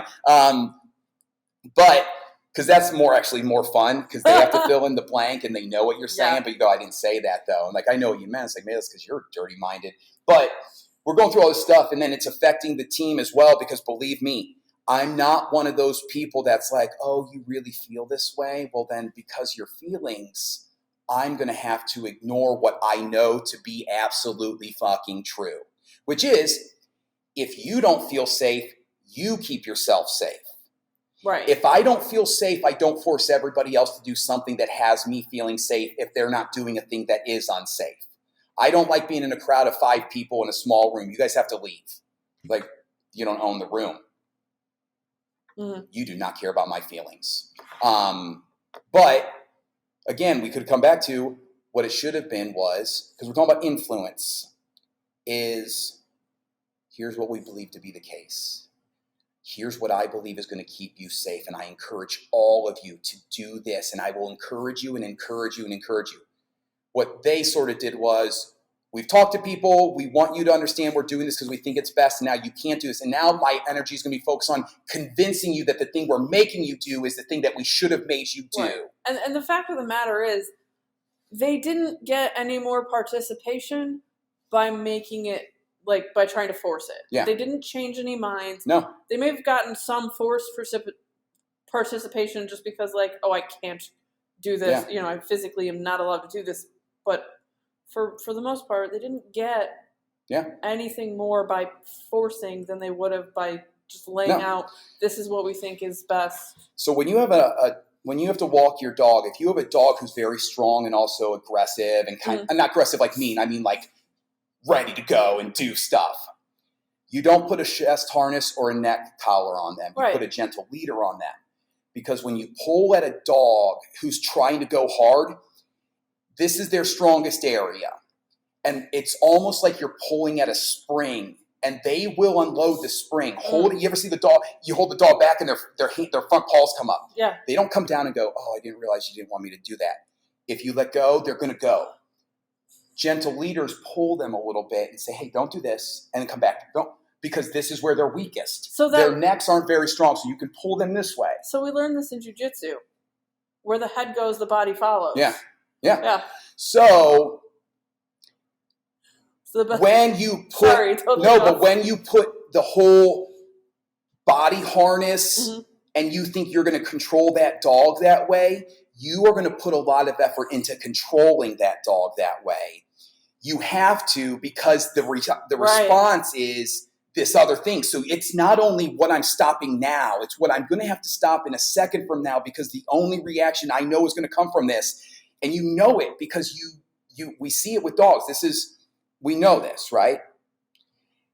And so when you put this harness on somebody, you pull back at them at something that they do not accept as being something that they should do, you are going to get a response that is probably, it's not going to bring them back to neutral.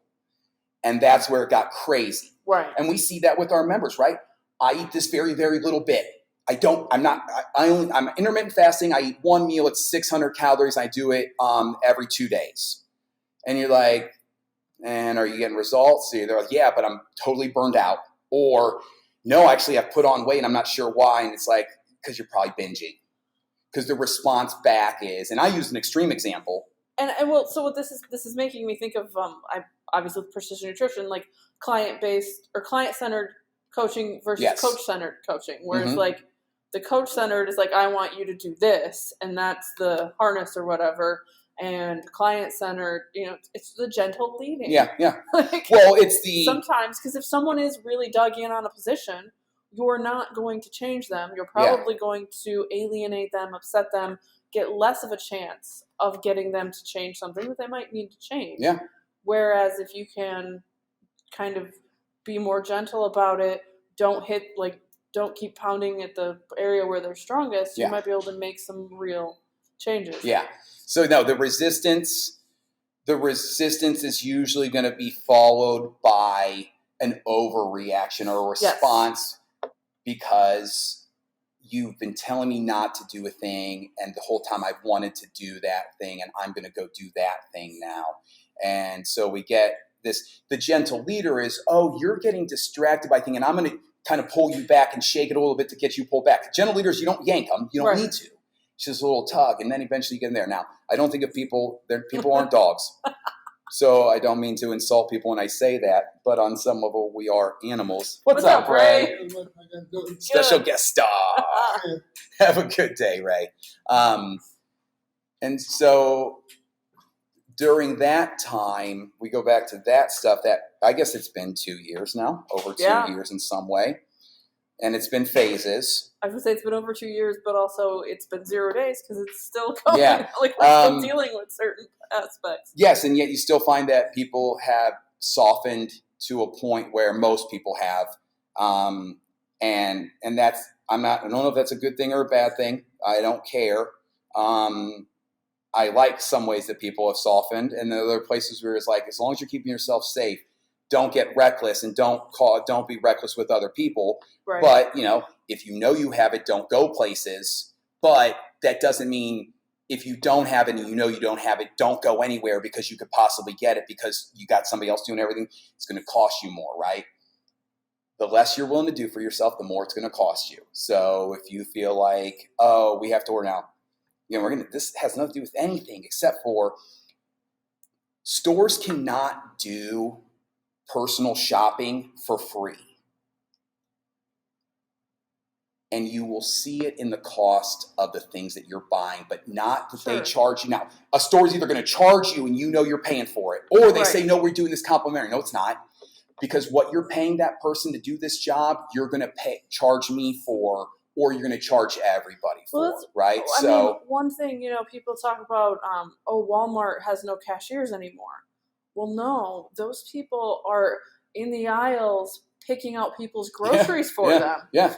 And that's fine, except for... So you're thinking, now I have to do my own groceries. Well, it's because Walmart, it's like they're not going to pay people to do this and do that and still make money. Or if they did, then they'd have to raise, everything would be more expensive. Yeah. Everything's more expensive anyway. I know. And it's a combination of a couple different things. It's a complicated thing. Do I have the solutions? No, I had them and they didn't listen to me. And now I can't go, now I got to think about it differently. See, I thought you were bringing this back to the gym. No, I am. So, because you mentioned right, these things were changing. Mm-hmm. We didn't raise our rates. In fact, some people could have paid us absolutely nothing. Some people were continuing to pay their memberships knowing that they would come back to them later.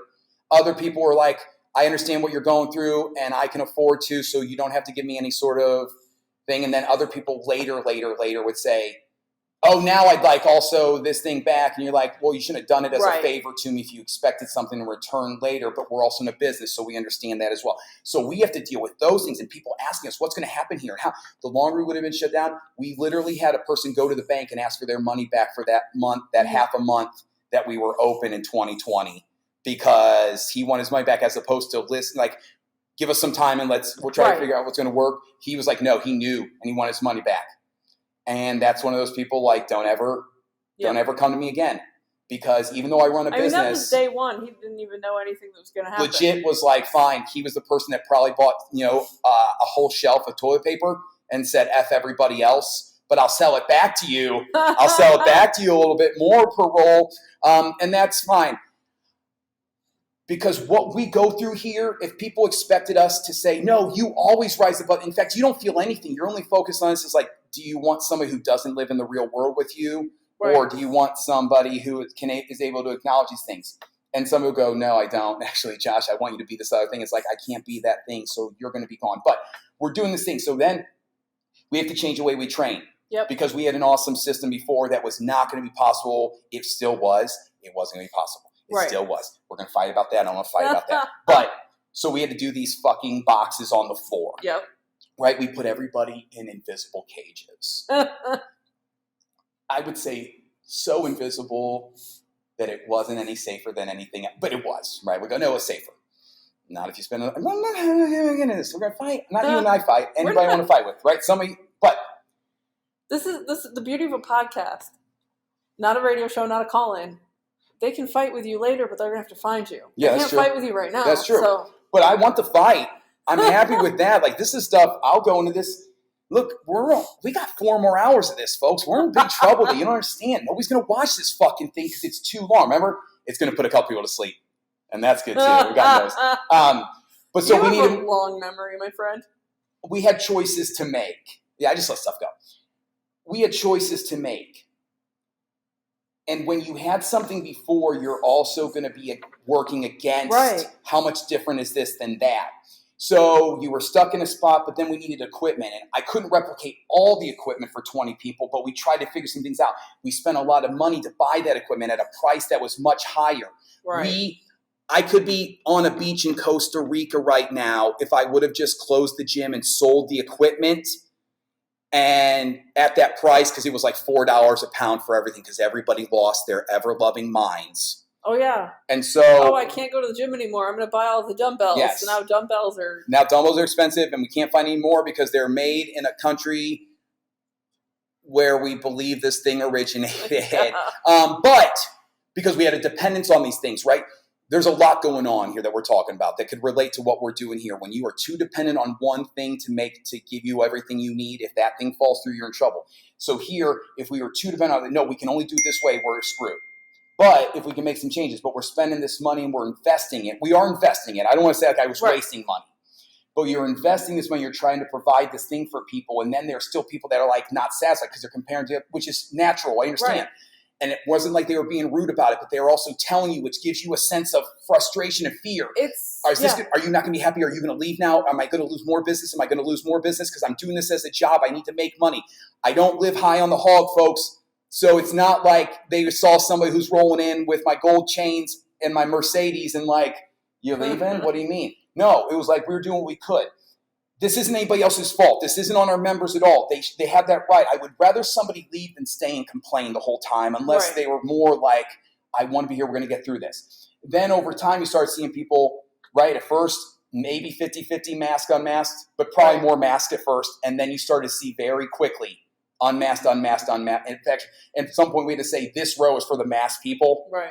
Because there were people that weren't happy that there were unmasked people by. I was like, what do you want me to say? If 17 out of 20 people aren't wearing masks, I cannot designate half the space because my business will fail. So we make concessions we adjust based on what people are telling us as well. What if I was super rigid and super scared of COVID? What would be different? I'm not saying wrong, but what if I said, nope, don't wear a mask, don't come in? There would have been people that loved it. But they wouldn't have liked working out with masks because there were people that loved the masks until they started working out with them and then realized, I need to take a break. Now, some people still do, right? That's fine. And I would go so far as to say those people wouldn't have loved it because we probably wouldn't still be open and they wouldn't like that part. Yeah. So, hey, we're a 3-person gym now because you 3 are the ones wearing masks. We're not going to do that, right? But we're going through all this stuff, and at the same time, I'm feeling a sense of frustration because I don't have the control that I used to have. Right. And less certainty. And these things are playing this factor, and I'm getting upset about all these things, and I'm living with this frustration. And yet, in some ways, it was nice. I did 3 workouts a day. I was home by like 6:30 and hanging out with my son and wife who were spending all day at home. Well, not my wife. She had to work. She had an essential job, and I had a non-essential job. I had a what the fuck's your problem, bro? People don't need this. Liquor stores need to be open, though. You want to get into this? So I'm like, but people can die from alcoholism if they don't have alcohol because they can die from it. I guess their choices before this were probably bad fucking choices, but you're telling me this. No, but you have to do this because you're staying safe. They say, well, then you should have gone into a different business. You're full of shit. You guys are scared and you're lost. And what you need is a leader who knew how to say the things as well. I didn't. I wasn't that leader. I was that to some people who knew and felt that way, but I didn't change people's minds. I didn't influence anybody. I still had to bend and go with this thing. And then you start to see people going, remember, we started with those signs. I told people, don't tell anybody we did this, guys, but we're going to rotate around the room if everybody's fine with it. Mm-hmm. And we started doing that. And then you start realizing these people don't care. Right. And then it was like, I want these people. I want more of these people. And what they'll do is they'll start to get other people to realize, oh, we shouldn't care either. Because sometimes if you see people doing it and they're not facing a consequence, and it's a thing that you like better than before. Right. Because even the people that thought we needed to do this didn't like it as much as what we've been doing because they wouldn't have been members if they weren't, right? And then you start to learn from these people. The interesting part to me is always the people who didn't know the before. Yes. Right? Yeah. We actually lost one member when we started rotating because she hadn't done it before and it got nervous and yeah. And we said? Good riddance. No, I didn't say that. It was disappointing too. We never want to lose anybody. We want them to like we're doing. But I wish she had reached out more because I think there were ways we could have helped her through that. Possibly. But you're also not going to not do what you were doing because of that member. Right. And then you see more, and that's okay. And we had some people that expressed concerns, which you were fine with. And you sort of say, I have to do this way. And I understand. I also have these other services that might fit what you need to do, but you got to be willing to pay for them, right? And that's fine. And I never push that. You know me. In fact, we discussed before. I should be pushing these things more, but I don't because I'm not trying to. It's not about I don't want people to think like, hey, he's really trying to talk me into this. I want to talk about it, and then at some point you come around because that's the easiest way. The person that comes around to what you're trying to do, not the person that you convince to do what you're trying to do, right? And I think as we discovered, the people that you talk into it don't necessarily stick around for very long anyway. Yeah. So you want to offer a thing and show people why it's good, and have them be the ones that come to you I want to do that. Yeah. So we're making these, and then other people are seeing this and they're feeling safer because they're seeing the others, right? This is why the other thing took over so much. Are we like? I know, I'm just joking, but this isn't live, Josh. I know, but you're gonna have to bleep out the COVID-19 part. But we might get us in trouble. You never know. They might say misinformation. There's gonna be a little label on this whole video the whole damn time, and just says this guy's full of shit. And you're like, that's half true. Well, I'm gonna add that myself. Sure. Just put it. I'd love to see a lot of labels on it. I'd like to see people's comments actually across the screen the whole time, not even going up. I mean, on douche, not. Call me. Maybe. I think we could do that on TikTok, but I don't know how to TikTok. But so then you saw that other people saw it doing it. And so this is happening and you're starting to feel better. But on some of you also go, see, this is how this thing works anyway. When you see people sharing their results and they ask, what have you been doing? And they start saying, oh, maybe I should be doing all that. So the process is slow, but it gets people. So this is why it's not relying on just one coach trying to tell people all the things they should do. You want the other people in the community to show people what they should be doing and can be doing. And you want other leaders in your community to show people so it's not on you. Because if Mrs. Jones hates the way I say something, I shouldn't go, well, then I'm just going to keep saying to her, I don't care. Or I could try to find a way to change. But I was like, well, does she like the way other people? Maybe she'll come more to their sessions, things like that. So things are changing, but we're going through this thing and I'm taking it out of myself as well. And I don't mean necessarily punishing myself. I mean not treating my body the way I should have as well, because we only have so much bandwidth. And you know me, I've been resistant to that phrase I talked about the other day. But here we are, where it's like, oh, you're trying to manage all these other things. And when you're trying to manage all those other things, something's going to give. And it's typically going to be the easiest thing to give up on because it's going to give you the slowest rate of return as well. We dig our grave with our teeth, and the burger today doesn't add the 5 pounds, but daily will. Well, but you don't see it right away. When people get injured, one of the first things that you'll always talk to them about is hey, you can still make progress, right? You can focus on your nutrition. Don't worry about missing the gym. We'll do this. Inevitably, they go buy pizza instead because there are other things, because they're feeling a certain way, there's emotions or whatever. So I kind of think COVID was kind of an injury, just Yeah, yeah. not a external one. Yeah. So it makes sense that you might react kind of similarly. Yeah. Injury. I guess you could call it a total disgrace. You could call it an attack on our freedoms. And I'm not going to that place. That's not what I'm saying. I'm saying you could say that. And some people would agree and other people would be irritated by saying it. And then some would go, I kind of get it, but not really. And you're like, come on, doesn't that sound a little dramatic? And it's like, you can say whatever the hell you want. But it was trauma. If you see me dead on this hill, it's because you know how good I felt about what I'm saying. But it was trauma. Yes, it was definitely trauma. There's an uncertainty. If you had older adults that you were living with or very close to, it was very, very scary too. It wasn't that I wasn't scared. It was that my level of fear was not stronger than my desire to keep doing what we were doing because of the necessity of it. Right. I needed to keep feeding my son. My wife had a job, but we were living off of 2 incomes. Very modest incomes, but Barrett's adorable. I approve of the efforts to keep feeding. Yeah, it was a close call. He was young enough that you felt like I'm not so attached to him, so maybe, who knows? But when all this stuff is going on and you're trying to make changes, and then internally now, again, we're kind of talking about this because I feel like, one, if anybody who's been with us since before COVID, if you looked back, maybe you've noticed these things and maybe you haven't. Maybe you've noticed some and maybe you haven't. Maybe you've seen me talk about some of these things. Maybe you haven't, but odds are you have. But I will look back on the last 2 years and say, like, that, I wish I wouldn't have done that. I wish I wouldn't have done that. And I also see things, I'm glad we did that. That was necessary. These things were right. Mm-hmm. But none of them, most of the time, it's not like, oh, I'm such a bad person for doing that. It could be like, oh man, I was in a bad place. And that's what our members deal with as well. And we're working through these things. But I'm telling you, I'm looking back and thinking, like, I wish I could have done things differently. But in some way, you were doing what you had to do to get through what you were trying to do. And along the way, I was also making other mistakes. And you could see them in some of those videos. I mean, we were working out live 3 times a day and then saving them. And we had some moments. I mean, there was a video, and you'd have to look through it. It was early on. It was probably within the first 3 weeks where I had a response to something that Katie had said, and it was on video. And I reacted, and she was hurt by the way I reacted. And you might not even notice it on the video if I hadn't told you about it. But then she was very hurt by it. And I spent the next 40 minutes thinking about what I had done and how we could talk about it later to make sure it didn't happen, and also investigating. So now I'm running a live session, and I'm in my head about what I did to hurt her, and knowing that we need to talk about it, because it wasn't something where I was going to go later, if you don't like what I said, shut your mouth and do the job or get out of here.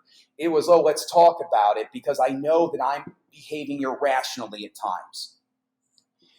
And I needed the accountability. I wanted people to tell me when they saw these things happen, because at least we could talk. That doesn't mean it was going to resolve it. Same thing, you can point out to a member, oh, this is some things that you're not doing yet, or here's a couple things that we want to do differently, because I think that if you change these things, most of the time add stuff in's easier. Right.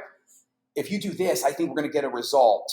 And you got to be open to that. You got to be looking for, what aren't I doing right yet, right? Where are the areas of attention?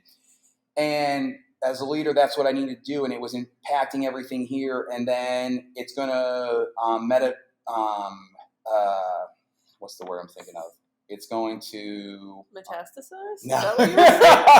I guess on some level that's appropriate. Sort of it's going to manifest itself in your behaviors in other ways as well. So what I needed to be doing was working through the anger I was feeling, the uncertainty, the frustration, in healthier ways. And I tried to, but sometimes at first you have to notice, like, oh, you're not. Right. And then you keep working on them. And then it's going to keep getting harder. It can get easier to deal with some of these things. And that's the same thing that we're working on with our members, when you're like, okay, here's what the things you need working. And at first, it's going to be tough. That's okay. It'll keep getting better. We'll keep getting closer to where we want to be if we keep working on it. I don't even know how long that was. Where did we fucking start that response? Because we got to the COVID thing somewhere. I have no idea what's happening anymore. I know. It's fine. This thing needs to be time stamped so people can, skip to this time. Yeah. He spent 40 minutes here. That might be something I can do. See, I'm trying. This might change your whole approach to these from now. And you're like, I told him I wasn't going to edit it, and then I realized, well, maybe I didn't understand what we were going to get into. I know you. I understand. And my wife is somewhere right now waiting. I understood exactly what we were going to get into. So here's what I think we should do. If you're not averse to doing another one of these with me in the future, because we're at 2 hours, because we're 2 hours, and we got one question almost answered partially. Right. And I don't think, I don't want to cheat things like Perform Better. I like getting into the nerdy stuff. I think having a good conversation about things we've learned would be good. So if you're not averse to doing another one with me, I think we can stop here. It's been very interesting. There's a lot of stuff when you talk about what you went through during COVID, like nobody ever teaches people how to lead. I mean, maybe they do in some places, right? But a lot of times you're good at doing something and then you get promoted until you're a manager, and suddenly instead of doing the thing, you have to be working with other people, and it's a mess. Sorry, I don't know. So when Tia asked me during our podcast, she asked me if I'd ever had imposter syndrome. I was like, oh my God, yes. Yeah.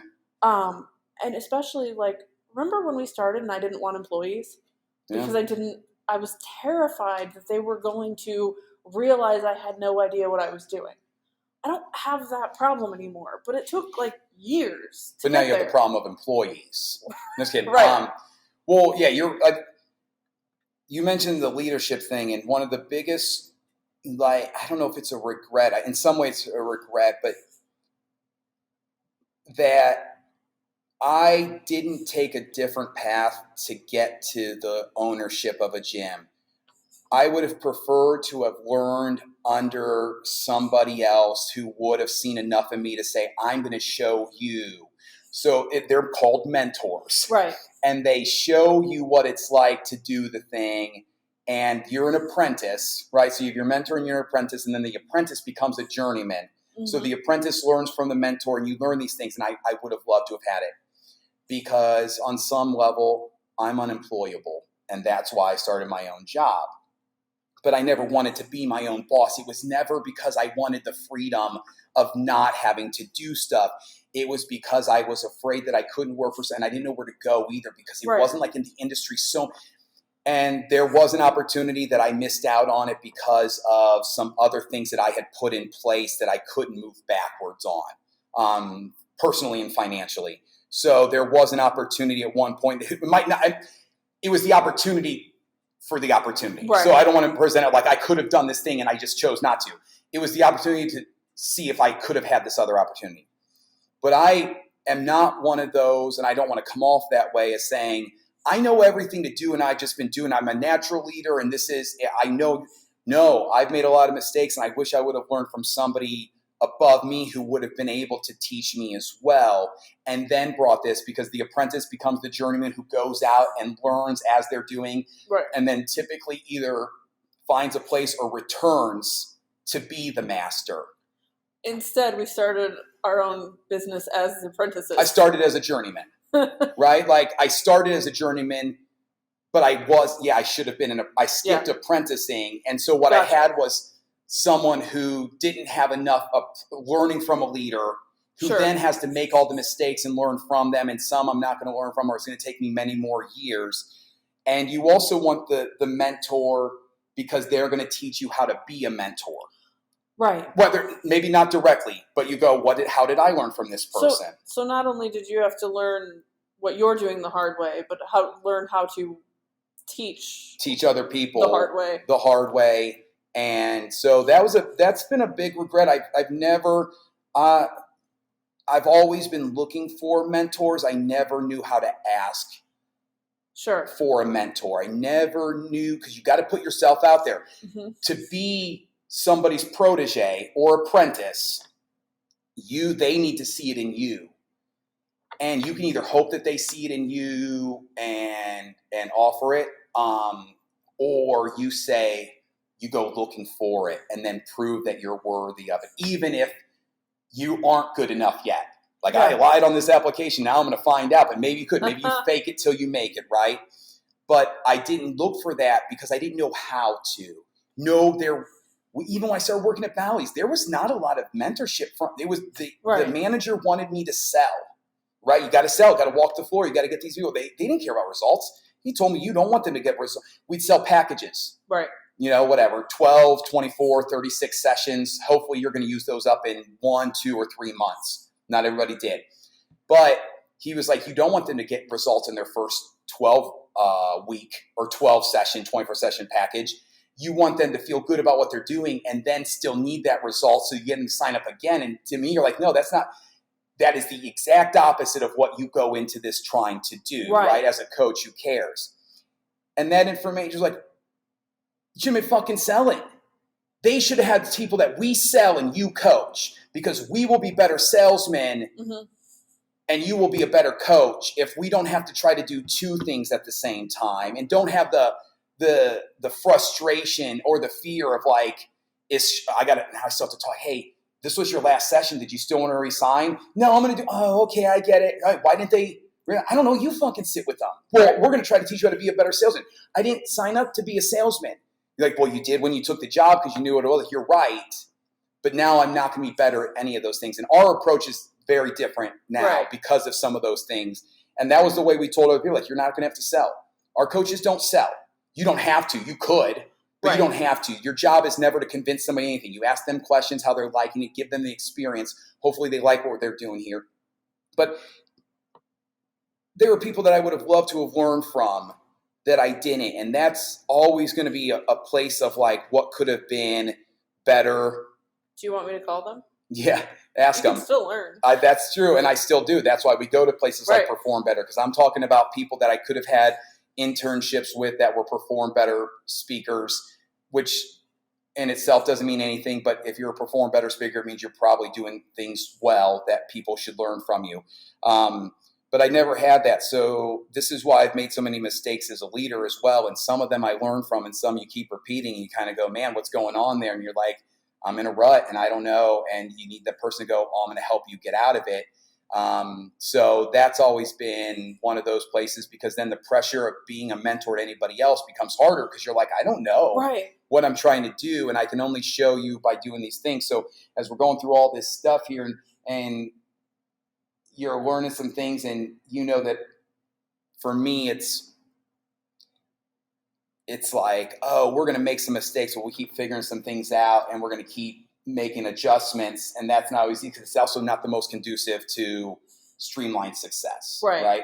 And I wish I would have had some of that. And other times, like, oh, I didn't listen to some of these people anyway. Maybe I wouldn't have listened to them. I mean, you still have to acknowledge that, because members that come to us who still don't do what we say, even though they acknowledge that they want what we're doing, can still be left there as well. So and another thing that I'll ask you about some other day, because you know why. But it's the idea. There's so much stuff online. There's so much information, and then people come here and it's like they can't separate all the other stuff they've heard and listen and think that, well, this guy might actually know what he's talking about because I read this other thing that's, there's too much out there. Oh, yeah. And so, you're competing with that. And that's why you kind of say, you don't say, oh, that's completely wrong and they're wrong. You kind of go, here's why we do what we do. So back to tell me why you're doing it. Mm-hmm. And if you can justify it. Now, there might say, well, research has shown that this is more effective. You go, yeah, but they like doing this. So there's more to it. This is always the worst part for me, is trying to actually end it, which is even harder with you, because every time I try to end it, you think I'm asking you another question. No, I don't think you're asking questions. I'm not worried. I wasn't concerned whether it was a question or not. I was going to start saying the next thing I wanted to say.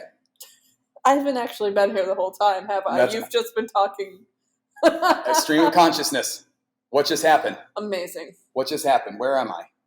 So, pretty drunk too. So, yeah, I'm sure. I'd have a couple shots before we did this thing. I'm sure. It went better than I thought. So, we'll see. Hey, thanks for, if you stuck through the whole 2 hours and 10 minutes, everybody, thank you very much. That's really impressive. If you didn't, any of you that are watching, maybe timestamp and comment, make some comments along the way, so you could also let people know, hey, here's where he stopped talking about this thing again. At 2:28 or whatever, he stopped. He went into a different thing. That could be useful. I think you'll be able to do that on the YouTube version. Yes. Definitely. Okay. Well, thank you very much, Josh. It was delightful as always. Oh, it was a pleasure. Thank you. And we will talk more about learning. We'll talk about Perform Better. That might not sound exciting to those of you who don't know what it is, but as I mentioned, I think at the beginning of this, always be learning is one of our core values. Mm-hmm. And so we went to a seminar recently and learned a lot of cool stuff. This was the thing we discussed before the podcast that we wanted to hit on. I wanted to make sure we hit on it soon while it was still fresh in our minds. So it was going to be my first question. That's true. My second question.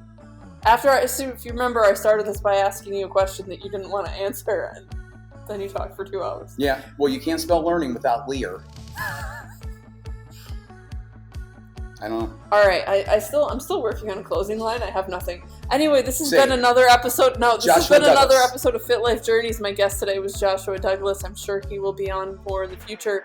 So stay tuned for more episodes of Fit Life Journeys. That wasn't bad. Joshua Douglas, thank you for the time today. I hope you enjoyed this interview, everybody. I'm sure he'll be on here again. I really enjoyed it. I hope you enjoyed it as much as we did. See you next episode. Yours was better. Yours definitely was better, but a little bit of thank you would be nice.